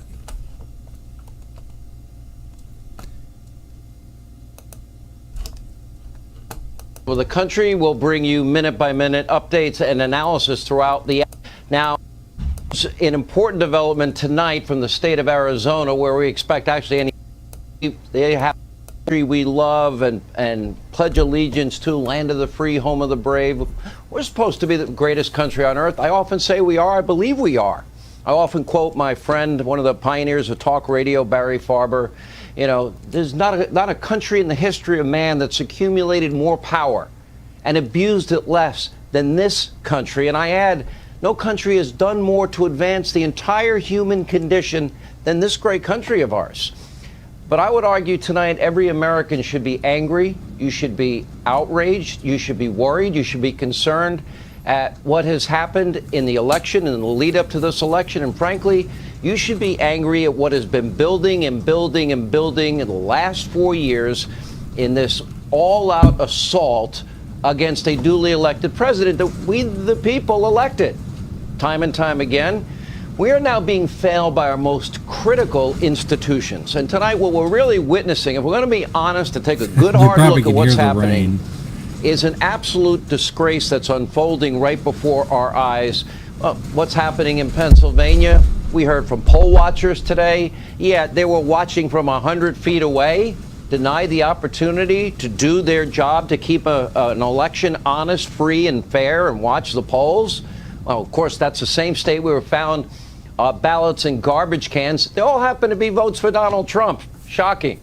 And also ballots seeming to just, well, appear out of thin air. Well, just 100,000 here. How did that happen? We've been watching states extend, okay, we're going to expand out our early voting. We're going to extend out when you can hand in your ballot. Maybe you don't really need the postmark that it was there on election day. We shouldn't have a deadline. Your ballot's in or it doesn't count. That's a free and fair election, free opportunity for everybody, equal opportunity. By the way, how many dead people received ballots? Kevin McCarthy's telling me all about it in California, all throughout the election season. How many people that have moved from their addresses had the ballots sent to them, and the new residents had all these free ballots that they could use? What's happening really in Wisconsin?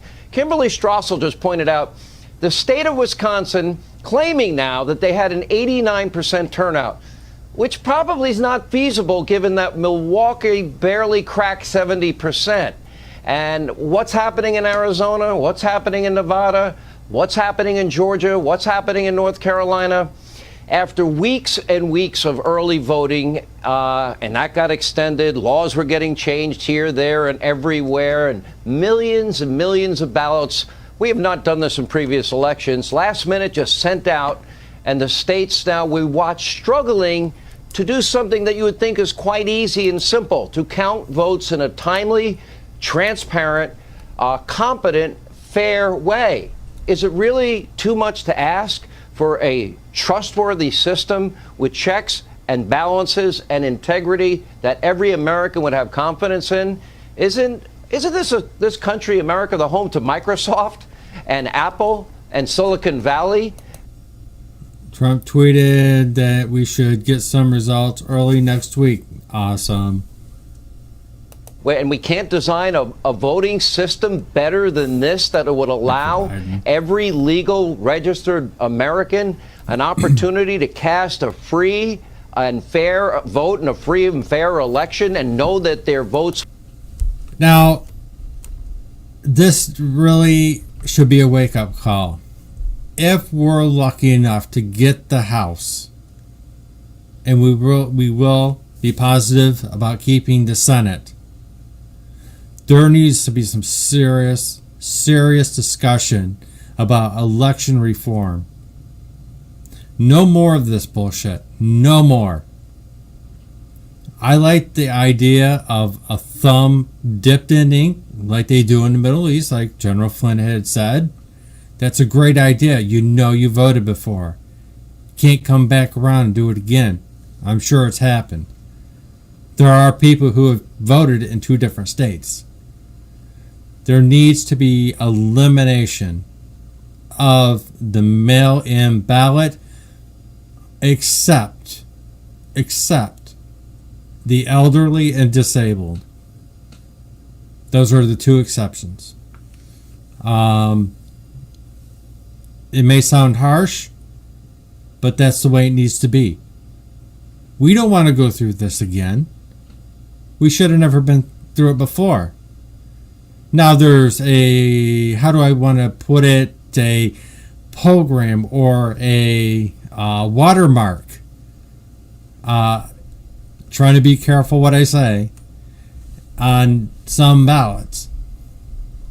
Military needs to be very, very closely watched, handled by the military, directly to the polling place or where they count the ballots. But according to this watermark, there was a lot there. That's how they're going to track this fraud. And that's all I'm going to say about it, because I don't know enough about it. Whether to say it's true, yes, there was National Guard deployed in many states. What has come about it, I do not know. I really want to know. I'm sure everybody does. Maybe, just maybe, we will find out. Let's hope. Will count and that their votes will matter. A vote free of any, well, fraud or potential fraud or dishonesty. We can't have higher standards about the integrity of every vote, because what we're watching is like, you couldn't think of a worse system, a more corrupt system, where you literally, we've been watching this now develop for 4 years. Power-hungry Democrats. You know, if you want to go to the Democratic National Convention, not during the COVID year, but to get in, because I've been there, you have to have a photo ID to get in. And you go through the metal detector, then you get wanded, and then they say, they even let Hannity in, as long as I have the photo ID. But they fight against voter ID laws. You need to prove who you are to see them, but not to vote. When it comes to elections, Democrats clearly, they want the... No more of this absentee business. I mean, some really harsh issues. You really got to nip this in the bud. No more absentees. That's why we're having this problem as we are now. Get up, vote. Don't be pussies. You're going to get a mask at the polling place. They're going to spray it down. Grow a pair of people. It was okay. The chaos. They want zero verification, no IDs, same-day registration, mail-in ballots, here, there, everywhere, changing laws up to the last minute, extending deadlines, driver's licenses for illegal immigrants. Does that get you an opportunity to vote? Does that seem like the right thing? Is that abide by the rule of law in this country? They pick, they choose what laws to obey. By the way, think about sanctuary cities and states. What are they really all about? Isn't that about the state? Well, we're having a problem with the absentee ballots, and we should eliminate the mail-in ballots. I mean, we need to take some real, and maybe it's a little drastic, but do we really want to go again in 4 years over all this shit? We got to take some bold action. And I'm hoping that the president is actually thinking about this. I hope he's got a team together saying, get on it right now. Because we do have House, Senate races X amount of years. Well, Senate in 6 years. State and politicians, lawmakers aiding and abetting law breaking instead of just changing the law if that's what they want. In a quest for power, we have watched 4 years now. Democrats, they want an election that lasts for weeks and weeks. No checks, no transparency, no authentication of any kind whatsoever. In fact, Pelosi actually held up a COVID relief bill. Remember when she held up that first bill so she could add so-called election reforms that would, you know, massively relax oversight, accountability, regulations all across the country? This is the United States of America. Microsoft, let's see, Apple, Silicon Valley. You don't think they could develop a better system? So we're supposed to trust this system because we don't want to trust Microsoft. We don't want to trust Google. They're China. they'd sell us out as well. I don't think so. I can't think of a worse system. And for the, past 4 years, every powerful institution, as we've been pointing out to you, against this president, we've shown you daily what they've done to take down a duly elected president. You know, look at the institution of polling in America. Let's look at 2020 polls. Half dozen showing Biden with double-digit leads. I guess they were wrong. One garbage poll from Quinnipiac showed Biden leading by 11 with Trump at just 39%. As of now, about 2 points separate the popular vote. More egregious polling coming to us from a new plus-rated New York Times Siena survey, as the president of Real Clear Politics pointed out that their numbers were off by a whopping 6 points in Florida alone, at least 4 points in North Carolina, 10 points in Wisconsin, off by 10 in Iowa, off by 9 in Ohio. And by the way, but even worse, one recent Washington Post poll had Biden winning Wisconsin by 17 points. Wow, they got the same thing wrong in 2016. They got the same thing wrong in the exit polls in 2016, like the exit polls in 2000 and 2004. And right now, by the way, less than 1 point separates the two candidates there. Meanwhile, almost no polls show the president winning the state of Pennsylvania. He's currently up by several 100,000 votes.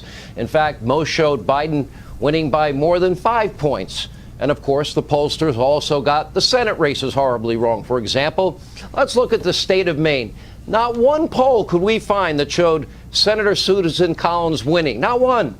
Quinnipiac had her opponent winning by 12. That means they were off by 19 points. You ever going to trust the Quinnipiac poll again? Ultimately, yeah, Collins won comfortably, more than 7 points. And this was not just an anomaly in Maine. There were polls, Senator Lindsey Graham was losing, Joni Ernst was losing, Senator Perdue was losing. Wrong. The problem with voter ID is in Wisconsin and Michigan, there were 20,000 fake IDs caught by authorities. Voter ID is kind of compromised. People are very sophisticated. They can't really, I mean, we need some ink that's going to be on there for 4 days. On the thumbs, both thumbs. You know, ain't going to hurt nobody. Wrong, and wrong again. Why would anyone trust the institution of polling that the media mob pushes and pushes every day during elections? And needless to say, many of these organizations are affiliated with these media outlets, academic institutions, all of which we know hate President Trump. In fact, corrupt media mob, they've been out there. They've been nothing but nasty, vengeful, conspiratorial, full of smears, lies, slander, libel, besmirchment, attacks, hoax, conspiracy theory, every second, every minute, every hour of every day. And that's what they do. The past 24 hours, no different. Take a look. If Biden ultimately emerges, narrowly, even if narrowly, as the winner, he then faces a country that is substantially Trumpist. And so, I just wonder what all of this says about us. I think as the rest of the world watches this happen all night tonight, I think it raises real questions about what America is at the end of the day. See a repudiation of this direction for the country. And the fact that it's this close, I think, it hurts. It just hurts. If somehow they manage to stumble into the Supreme Court, do any of you guys trust Uncle Clarence and Amy Coney Barrett and those guys to actually follow the letter of the law? No. Uncle Clarence, NBC News. Really, Joy? Really? Let me repeat, why would anyone trust these liars with anything ever again? Look at what they did the past 4 years. Look at all of the Russian lies, propaganda, disinformation against President Trump. It went on for years, touting a phony Russian dossier we now know was bought, paid for, conspired by Hillary Clinton. It was never verified or verifiable. They sent the country on a wild goose chase for over 3 years over Russia. Then the president's innocuous call with Ukraine. They tried to destroy Justice Kavanaugh's life with a baseless smear campaign. They completely ignored the corrupt Biden family pay-for-play schemes. Would they have done that to Donald Trump? Most outlets even refused to investigate these claims. They went along. Here's a question. Do you think those people in the media, do you think the people in the Democratic Party, do you think they see what we see, that Joe Biden is really weak, very frail? Do you think they see that Joe is struggling cognitively like we do? Do they see it? Did they help him hide it? Did they help him hide it the whole election? I think so. You got the deep state, you got the media, you got the pollsters, you got big tech now. They just censor what conservatives want to share in terms of information. God forbid we decide ourselves whether we believe it or not. That's America's most powerful institutions. Now think about this as we move forward. You know, they're all aligned and have been for 4 years against President Trump and we, the smelly Walmart shoppers that support him, or the chumps, as Joe Biden calls us. And they hate us as much as they hate the president because we vote for him. And many of you voted in massive numbers for him yesterday. They look down on we, the people. They want to strip away your rights and freedoms. They don't care. The ends justify the means. They think of themselves as the real arbiters of truth and righteousness. Well, we're just smelly, irredeemable, deplorable chumps that shop at Walmart and cling to God, our Second Amendment rights, our Bibles, our religion. Make no mistake, they are not your moral superior. And by the way, in the coming days, I promise you they will say everything they can do and think that they're doing God's will to push Joe Biden over the finish line. They have lied. They have tried to destroy President Trump for 4 straight years. No lie too big, no conspiracy theory too bizarre, no lines that they would not cross. This is the raw... Never let a crisis go to waste. A raw power plays. And what happens to the country, the damage that they've done over 4 years, they could care less. Extend early voting, extend vote counting, postmarks, no postmarks, win at any cost, muddy the waters, lie, cheat, steal. It's for the greater good because they know better than we, the people. Now, here's a question every American is going to have to answer for themselves. Do you trust what happened in this election? Do you believe these election results are accurate? Do you believe this was a free and fair election? I have a lot of questions. Is this really the best we can do in America? Not even close. Do the Democrats, the media, do they really want an honest election? Or will they support removing Donald Trump pretty much by any means necessary as they have for the last 4 years? Do they want an honest system or one that they control and manipulate? You ask yourself if you truly believe this election is the best of what we as Americans are capable of, or is the system one that they can abuse when it suits them and therefore they're not going to change it? That is a great question. We have to decide as a nation how we're going to fix this. I know it's really difficult right now, but when the dust settles, are we willing to go to our representatives, say, hey, we want this fixed. We don't want to go through this again.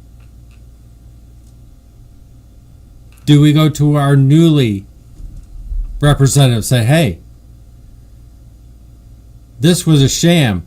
We got to fix this electoral process. It's up to us. We got to ask the questions. We got to keep pressure on the legislation to come up with a solution. No more meddling. This hurt our country, our democracy, our Constitution, all fabrics. And God forbid if we go through this again. I hope it never happens again. With Donald Trump being reelected, there's a good chance he will ask Congress to do it himself. The hell, the headache, the heartache this man has went through. You know, he loves this country. He doesn't like to see this go on. He's a fair man. But when it comes to the Democrats, and I've said this umpteen million times, they don't care about you. They don't care about me. They don't care about anybody but themselves. That's what they're in for. And if you voted for Joe Biden, I think you need to do a little research. They don't give a shit about us. Not you, not me, not anybody. If you think Joe Biden would have done a better job, you're sadly mistaken. If you're part of the black community and you voted for Joe Biden, they think your life is going to get better. Has it gotten better under Clinton? Did it get better under Obama? Bush? Who knows? That's up to the individual. The thing is, we should never have even heard of voter fraud. This is a serious problem. I ask you to stay calm, stay cool. I know it's frustrating. I want this to be over. I want this country to move forward. But we got to allow the process to proceed. The president's taking care of it. Rudy Giuliani, Jay Sekulow, Sidney Powell, and Corey Lewandowski, Pam Bondi. You got some heavy hitters there. They will do the best they can, and we will prevail. I'm going to take a short break because I want to set something up for you. I'll be right back. Also known as Got You, have now banned all boogieing and boogie-related movements worldwide. Public safety is the main concern, they say, and people are reminded that boogieing is contagious. Anyone caught boogieing will be dealt with in the harshest terms police have reported. More at 11. This world can get you down. There's just one thing you can do. You gotta get back up and shake it all around. No one's gonna tell me how I'm gonna boogie. Come on, everybody boogie bumper tonight. No one's gonna tell me how I'm gonna boogie. Come on, everybody boogie bumper tonight. No one's gonna tell me how to boogie. Come on, everybody boogie bumper tonight.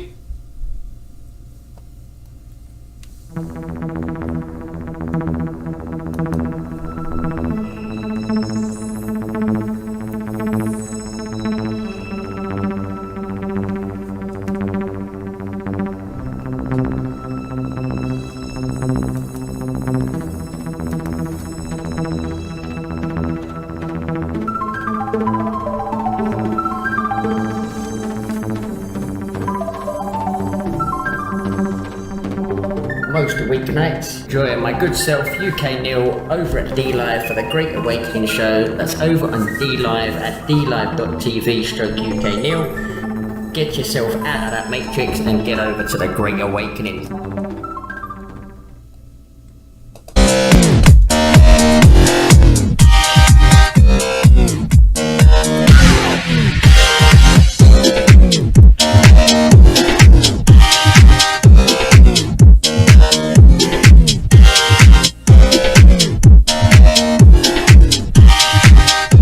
Join me, Rusty the Iceman, Sunday night, 7:30 Standard Eastern Time on Twitch, Twitter, Periscope, and Facebook.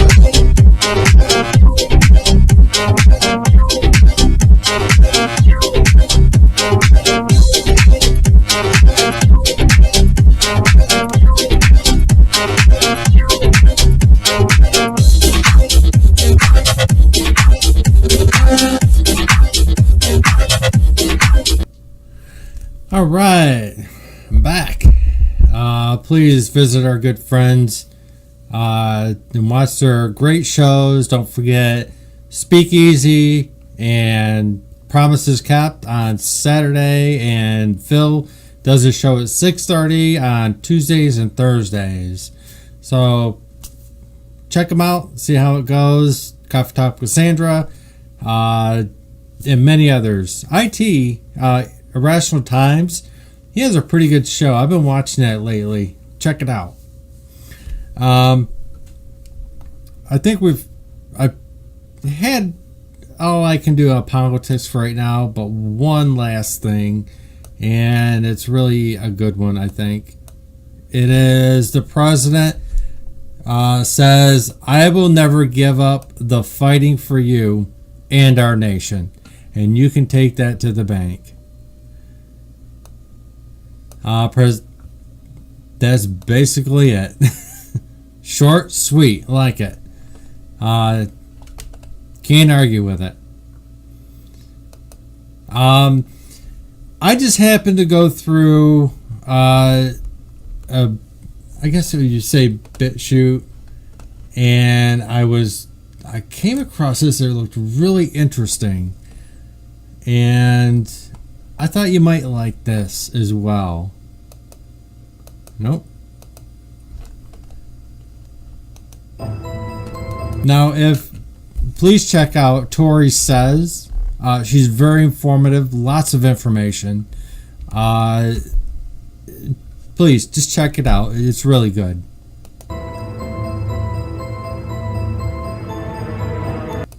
Mission per. I don't need to promote anything like that.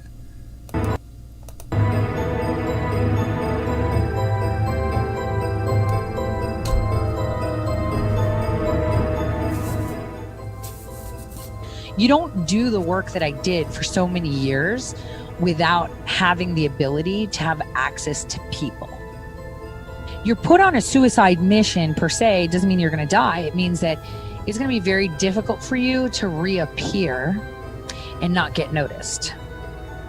I actually did a 360 in my life and went back to school, and I tried to penetrate every single laboratory I could that I knew was connected with these things. And the one thing that people are missing are these insane agreements that our tribal lands have with the United Nations.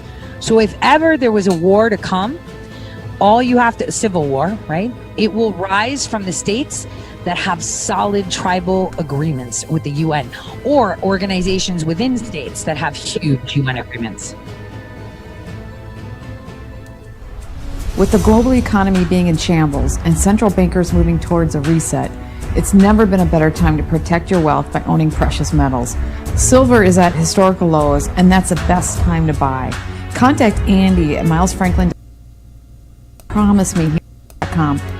I have the ex-clandestine spy Tori Massette coming onto the program. She actually goes by Tor Says in her show. She has a show. And she has a blog, and she's been doing this for a little bit. And she was a contractor, actually, kind of like Patrick Berge working with ShadowNet. She did a lot of that same things, but she also was a clandestine spy, where she went in and acted like she was different people to get intelligence, to work with psyops and affect the outcome of a situation. And she's coming on to share with us how psyops work, what they do, and then also her experience, some of the mind-blowing experience that she had while she was working as a spy, working with John Brennan, the argument she got with John Brennan. This is a very interesting interview, and I am going to have her back just to get her take on different things periodically, because she has a side that I don't hear from other people. And I think getting input from people like her, that's very unique. There are other people out there who claim to be spies or who have different military intelligence, but I just don't seem to get the same type of information. She's really a very interesting person to talk to, and I think you will really enjoy this interview and this conversation that I have with her. So before I get into this fabulous discussion, I want to remind you that patrons get special discounts on the C60 gel caps, which everyone should look into, that they can get by going to my store /shop. This is how I keep myself going. Listeners, when you write me that I'm working really hard to keep up on emails. So if you days off because if I don't get to all the emails, fascinating discussion with Tori Mossett. Tori, thank you so much for joining the program. Thank you for having me, Sarah. I really appreciate you coming. I've had so many people tell me for a while, you've got to get her on. She's just an expert. And with your analyst background, I want to talk a little bit about what your background is and why you are one of the best people to talk to on this. And we're going to talk about ShadowNet and the Hammer and tools like that, because I know there's a lot more than just those two.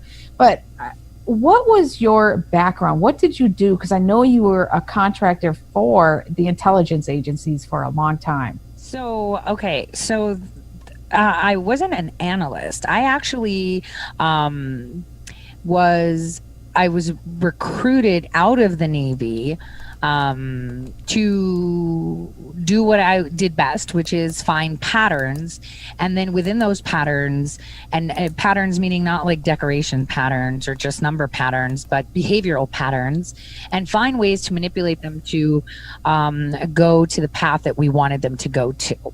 So it's more of a surveillance and manipulating the information we get from surveillance to give us the outcome we want. It's reality hacking, basically. Well, and so it's because people say we have all these surveillance, we're mass surveilled, and it's like, well, that's great, and people don't understand why this is so bad. Not only because you don't want people watching everything you do, but it's what you do with this information and how you can take that information and control people's lives. I mean, you can create fear and anger, you can create obedience, you can create all these things. And you did it in other countries, but now we're seeing it here in the United States wielded against us. Can you talk about some of the stuff that you did with this and how it worked in other countries? Okay, so I'm not going to go into detail because then that would be making us look really, really bad as a nation. But think of it this way. It's as if I'll bring, for example, how I did this and how good I was at it. For example, we wanted a group of people to invest in energy to another group of people. But they didn't like those group of people, and it was really hard to make their leaders see it our way, right? Mm-hmm.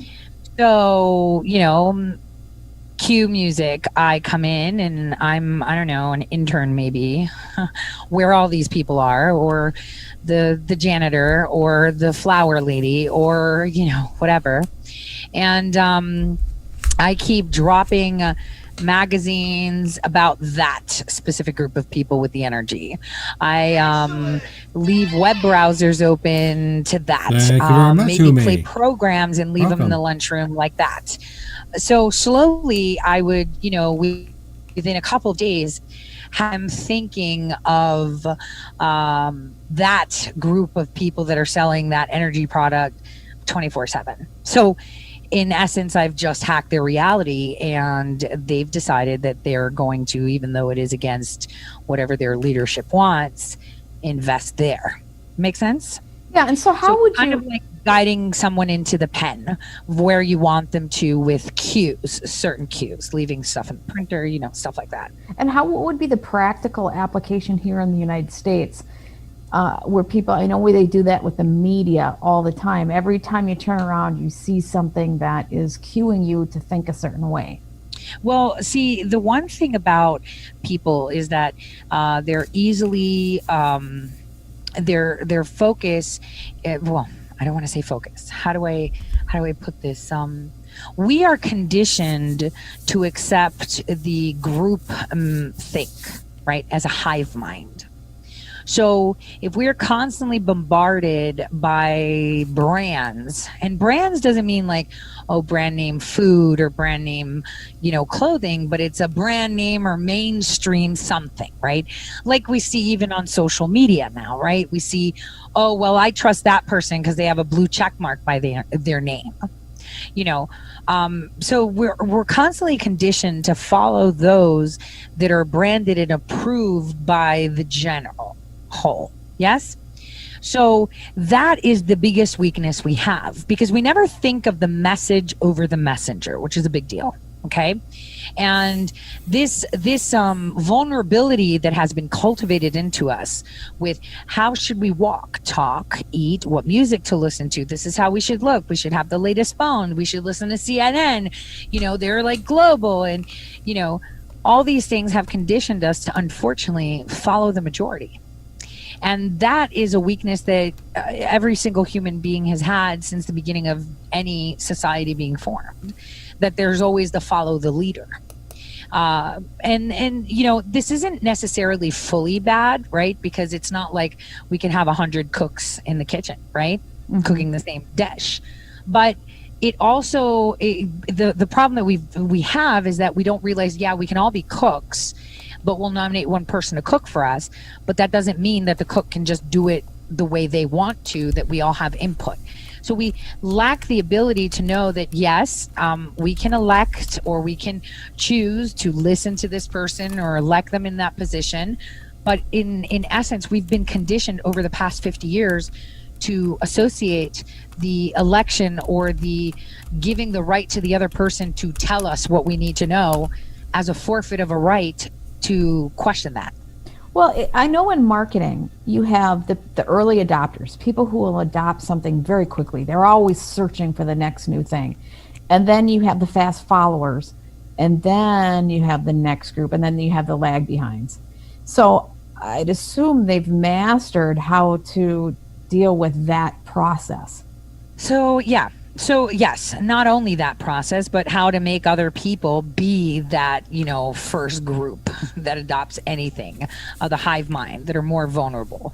But aside from just that, remember, even the people that actually work in those areas, for example, me, I didn't realize what big of a hold they had on me as a person. And my ability, like I consider myself someone that has great peripheral vision, right? Which means I don't just see what the target is, but I can see the targets on the outside. But the problem that I realized that they've conditioned me into, which was very smart, right? Because this is how I was kept in check for a very long time, was to disable my ability for proximity. So I'm very good at seeing far out in regards to threat mitigation, changing course, or whatever. But I lack, and obviously I didn't need it, but for me as a person, as a Tory myself, right, I lack the ability to look at proximity. So in essence, if we're giving, someone's definitely taking. And in this sense, I'm just saying on a personal sphere, not a civilization, the ability to see this, but I was taketh the ability to look at my own feet. It's kind of like I was pregnant, and you know how you can't see your feet. Yeah. So what's in a practical way, what does that mean? Like what? Well, we're always giving and taking, right? Always. No, but for you, like, what does it mean? How does that, like, you can see peripheral vision, but you can't see right in front of you. So not in front of you, like on you, like right within your close sphere. Yeah. So give us examples. So you can, like, if the people you're directly working with are bad guys, you wouldn't necessarily be able to tell that, but you can tell the people who are farther away. Exactly. And and the awakening part for me was back in 2008. Slowly though, right? Because obviously if it's in your work environment, it's going to be in your school environment, your family environment, your social circle environment, right? Because you lack that. They've taken your ability to see proximal. For me, it was a big rude awakening, you know, where, you know, it just so happened. I mean, I wanted to squeeze in through some containers and have a cigarette with no, you know, when I was supposed to go to the back of the boat, and I squeeze in through these containers, and you know, I'm just, you know, I'm a woman, I'm bored, I'm in the middle of nowhere and hanging out in containers. So I squeeze between them, one, to make sure that the wind doesn't blow out my lighter, right? And two, just, you know, to not be in the wind, right? But that's where I saw something in containers that I can't unsee. I saw, you know, because they have, like, where containers are on a ship, they have like these boxes I don't want to say they're fixed boxes. They're like these metal boxes with tools, like if you need to open something up or something like that, right? Yes. And so I noticed that the container had windows at the top, and I was like, oh, that's weird. Do you think it's a tiger or something? And I'm like, why would a tiger be in a container? Yeah. You're bored. You're just like, okay, I'm waiting for the helicopter to come get us, like whatever, and I peeked in, and that was a moment of, it was such a rude awakening. Was it children? It was, I want to say yes and I want to say no, and they were small people. So the only thing I could tell you is I can tell you how I felt, because it's every single time I'm trying to revisit it, I'm trying to remember the smell of the salt in the air, how the wind was blowing, how I could hear it. I'm trying to remember every single detail. Like I can even remember the dragging of the box, on the ground, and how it was tinkling because it has like a chain to it. And I've always, I don't know if my mind's blocking it out or I'm not. It's been it's been what? Wow, 12 years trying to remember. And all I remember, though, really well is how my heart was in my mouth pounding. And I thought, okay, I'm going to get out of here and I'm going to walk toward the back to make it look like I'm coming from there. What if someone sees me? They could throw me overboard. Maybe I wasn't supposed to see this. And then I was like, don't be silly. Just smoke your cigarette and keep going, And, I kind of played it off. I mean, they realized that I was spooked about something, and it takes a lot to get me scared. So, I was just like, yeah, I don't feel well, seasick, which was another lie. But what was I supposed to say? And that's where I realized that things aren't, I had realized it before because I had come toe to toe with my old superior in Luxembourg in 2005. So we had it out like on the street corner with coffee, and I was like, yo, this just doesn't feel right. And this has to do with clones. I'm not ready to talk about that. It had to do with clones? Clones. And now who was this? Can you tell us who your superior was? John Brennan. John Brennan. Okay. And it had to do with clones. Okay. Yes. And so it was just a weird conversation. And I'll tell you, the next assignments that I got, the projects per se, were death missions. And not death like you're going to die. Yeah, they were risky. They were all risky, right? You could die just going from here to the corner, right? Obviously, I wasn't going from here to the corner. I was going into hostile nations. But, I knew that he was punishing me because he was tainting me. In the line of work that I did, where you're supposed to not be who you say you are, right? Yep. To be able to gather information, a clandestine, people kind of think like cat suits and all this stuff. It's the nerds. It's the janitor. It's like the flower lady that we have in the White House that Valerie Jarrett put there. And I'm like, why is she still working there? That's a clue. Yeah. She's Iranian. Why is she there? Why is she there working, putting flowers around our president? Anyway, so it's those people that everybody has to be careful of. And, when they don't want to be heard. Okay. And but the thing is, you don't want to be exposed. Like, you don't want your name being documented. You don't want your face being documented, because then it burns your ability to go back there. Right. It's like, let's pretend, hypothetically speaking, maybe true, maybe not, that I was like a hotel manager for a very big chain for one assignment, right? Mm-hmm. I obviously can never go back to that hotel, that specific location, because there's bound to be someone there that worked during the period of time that here I come saying, oh, I'm your acting GM for now, and they'll remember. So that card is burned. Do you see what I mean? So when you're put on a suicide mission per se, doesn't mean you're going to die. It means that it's going to be very difficult for you to reappear and not get noticed. That's it. So he sent me, the next assignments were all suicide missions. And it's like, why would you do that to me? And why did he? Why did he? Because you argued about drones or clones. I mean, you were arguing. Yeah. You didn't like their program and how they cloned people, which is very interesting. I'd like to know more. And so that argument made him punish you. Well, it wasn't that. It's like he turned around and said that I need to know my place. And every time I hear that, my eyes just do somersaults. That's how annoyed I am. Because I was thinking, you're dumb. I actually thought that in my head. Like, this guy is stupid. Ask anyone that's worked with him. He's actually thick as a brick. And I'm not trying to say, oh, look, I'm smart, you're dumb. They recruited me because I am smart. You know, and this guy is like so dumb. I mean, even that CIA contractor, what's his name? Ship. I don't know. Have you ever interviewed him? No. Kevin Ship. Oh, Kevin Ship? No, I have not interviewed him. He even says, I heard him on Scott Adams' show, and he even says, whatever, you know, John Brennan's stupid. He is. But the one thing he gains in, let's say, is his ability to get things done because of the connections he has. I can't explain it otherwise. It's like he has this wind underneath his armpits that keep him standing up. That's definitely not smart. Well, like, he's not smart. It's like he's a front. Well, everybody's place is to question something that threatens humanity and is bigger than what the CIA is. Correct? I mean, I would say that you do have a place at not questioning authority when you're in an organization, when you're doing your job. But as soon as they start crossing the line and doing things that threaten humanity, threaten our existence, threaten just humans' lives in a much bigger way than the CIA has any right to do, then you no longer are out of bounds anymore. But we're talking more than the CIA. The CIA is like a window dressing.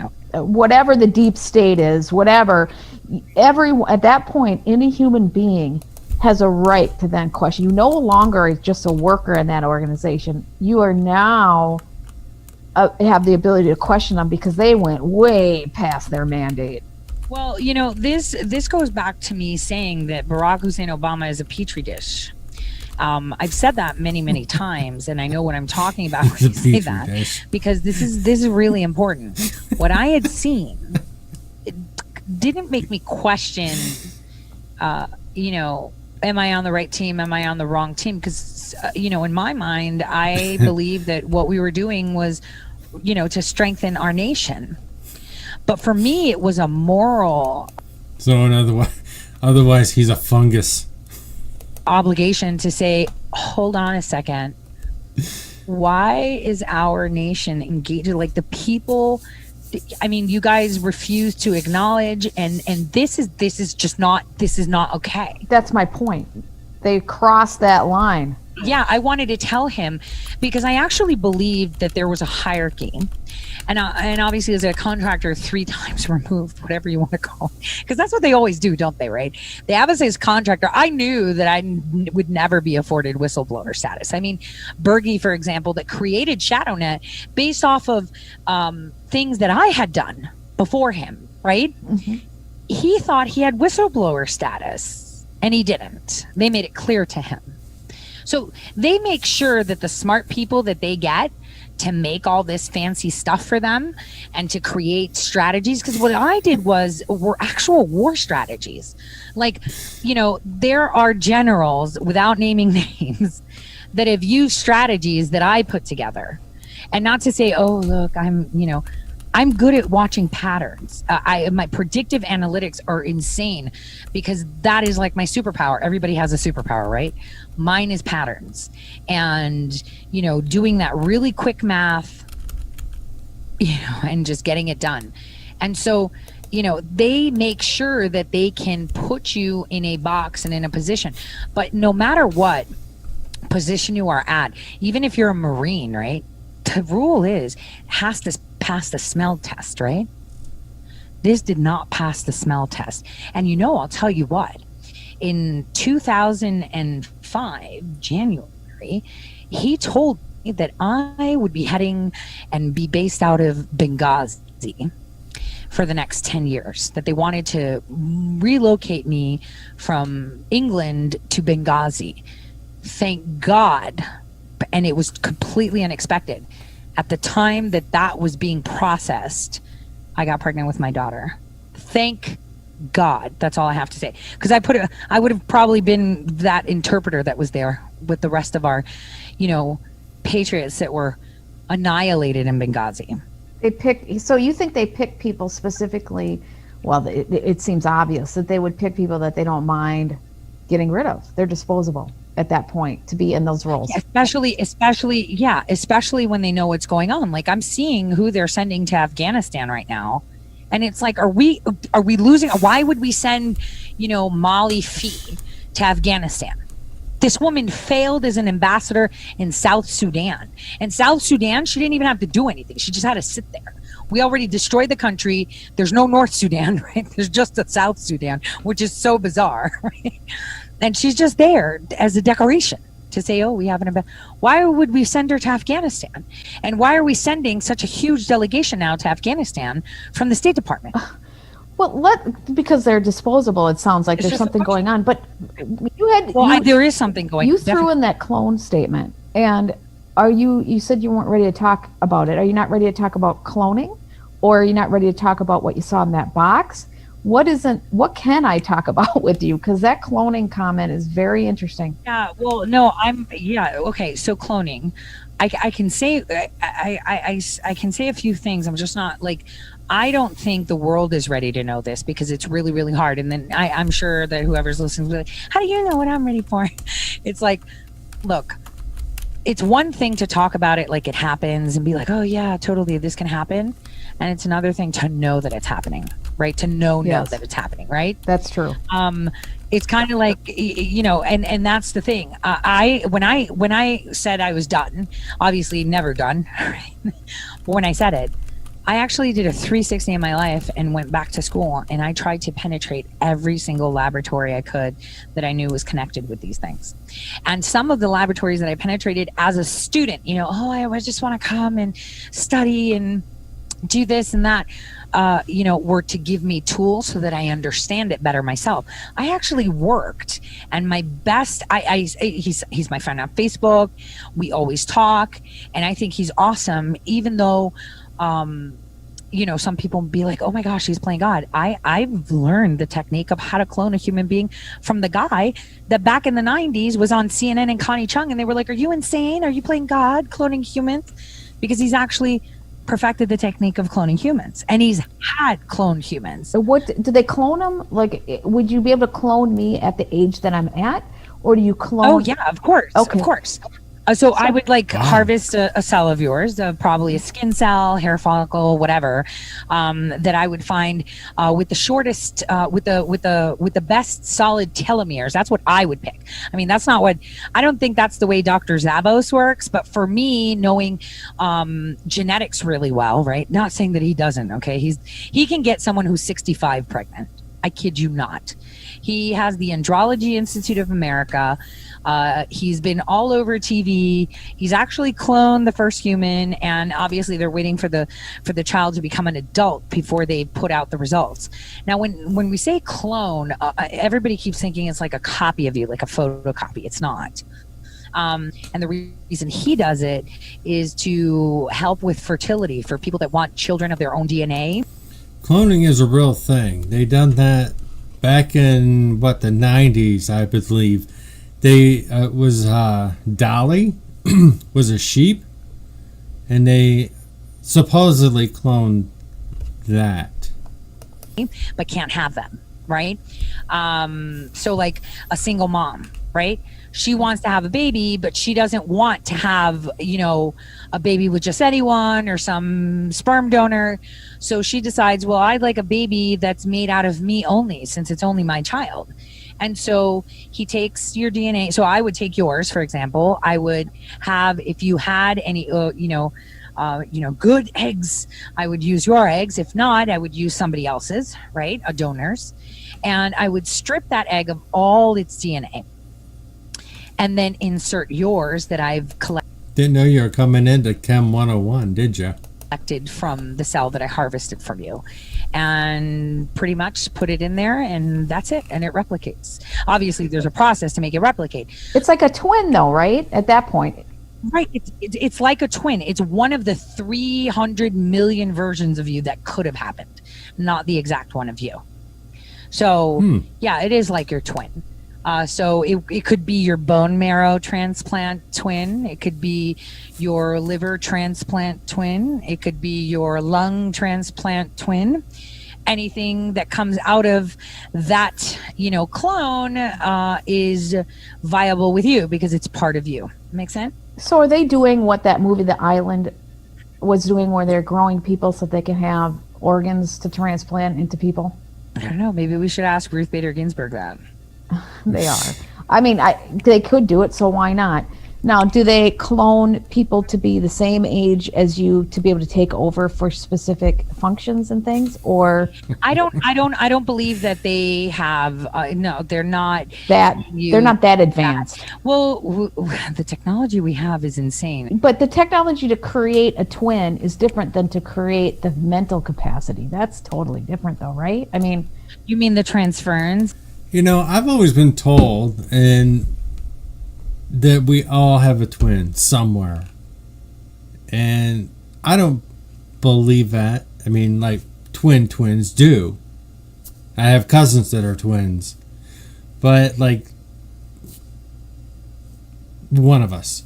You know what I'm talking about. Now, what's weird is people would say they had seen me in some place where I've never been. It is kind of strange. Just saying. I'm just putting it out there. Of knowledge Yes. from one brain to another. I would say we have some technology that isn't widely shared. I mean, I think the president made that clear too. so, but let's say you clone me at my age, and I need another person that can go out there and be me while I'm at this hiding out. Can you clone them enough where they have my knowledge, my stuff, and just go be me? So I haven't seen it. But I would say that we have the technology to do something like that. Well, and then at that point, I mean, the technology that we have today that you know of, right? That all of us know of, that's public, right? Is technology we had in the 50s.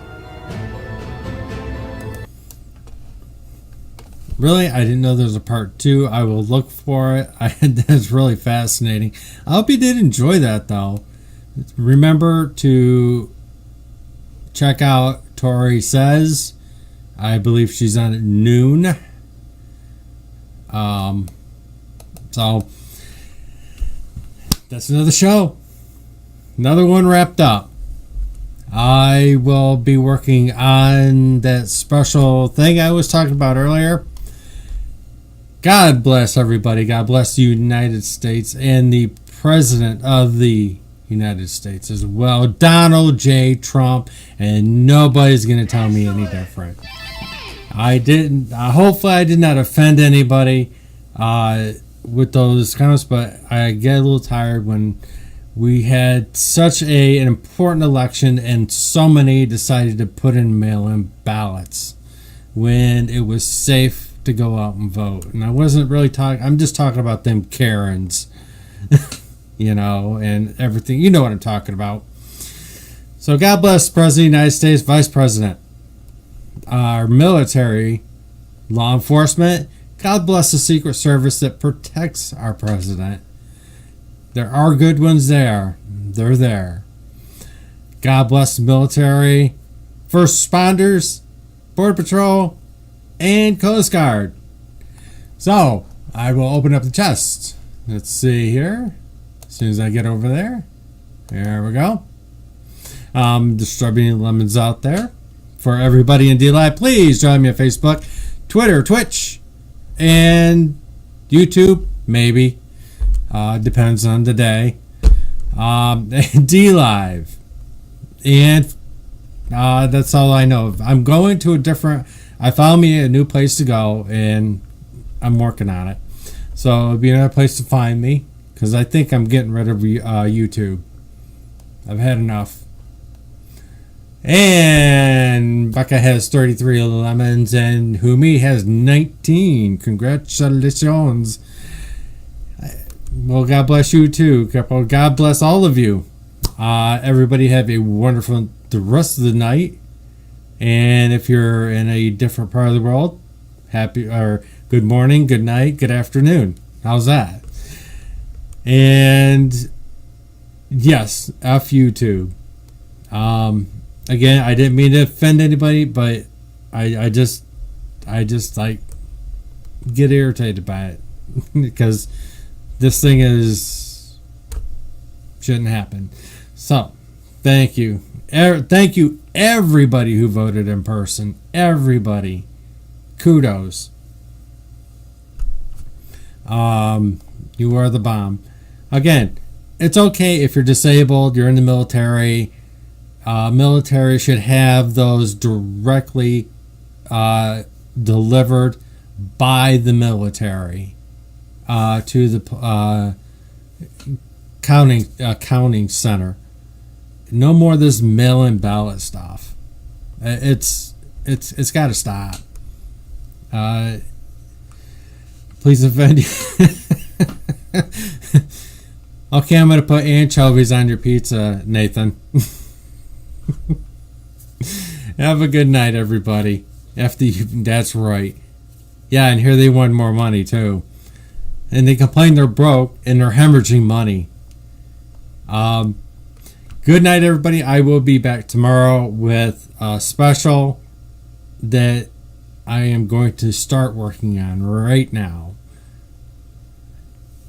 God bless y'all. Have a good night. I do appreciate every single one of you. Live, replay, in between. Good night.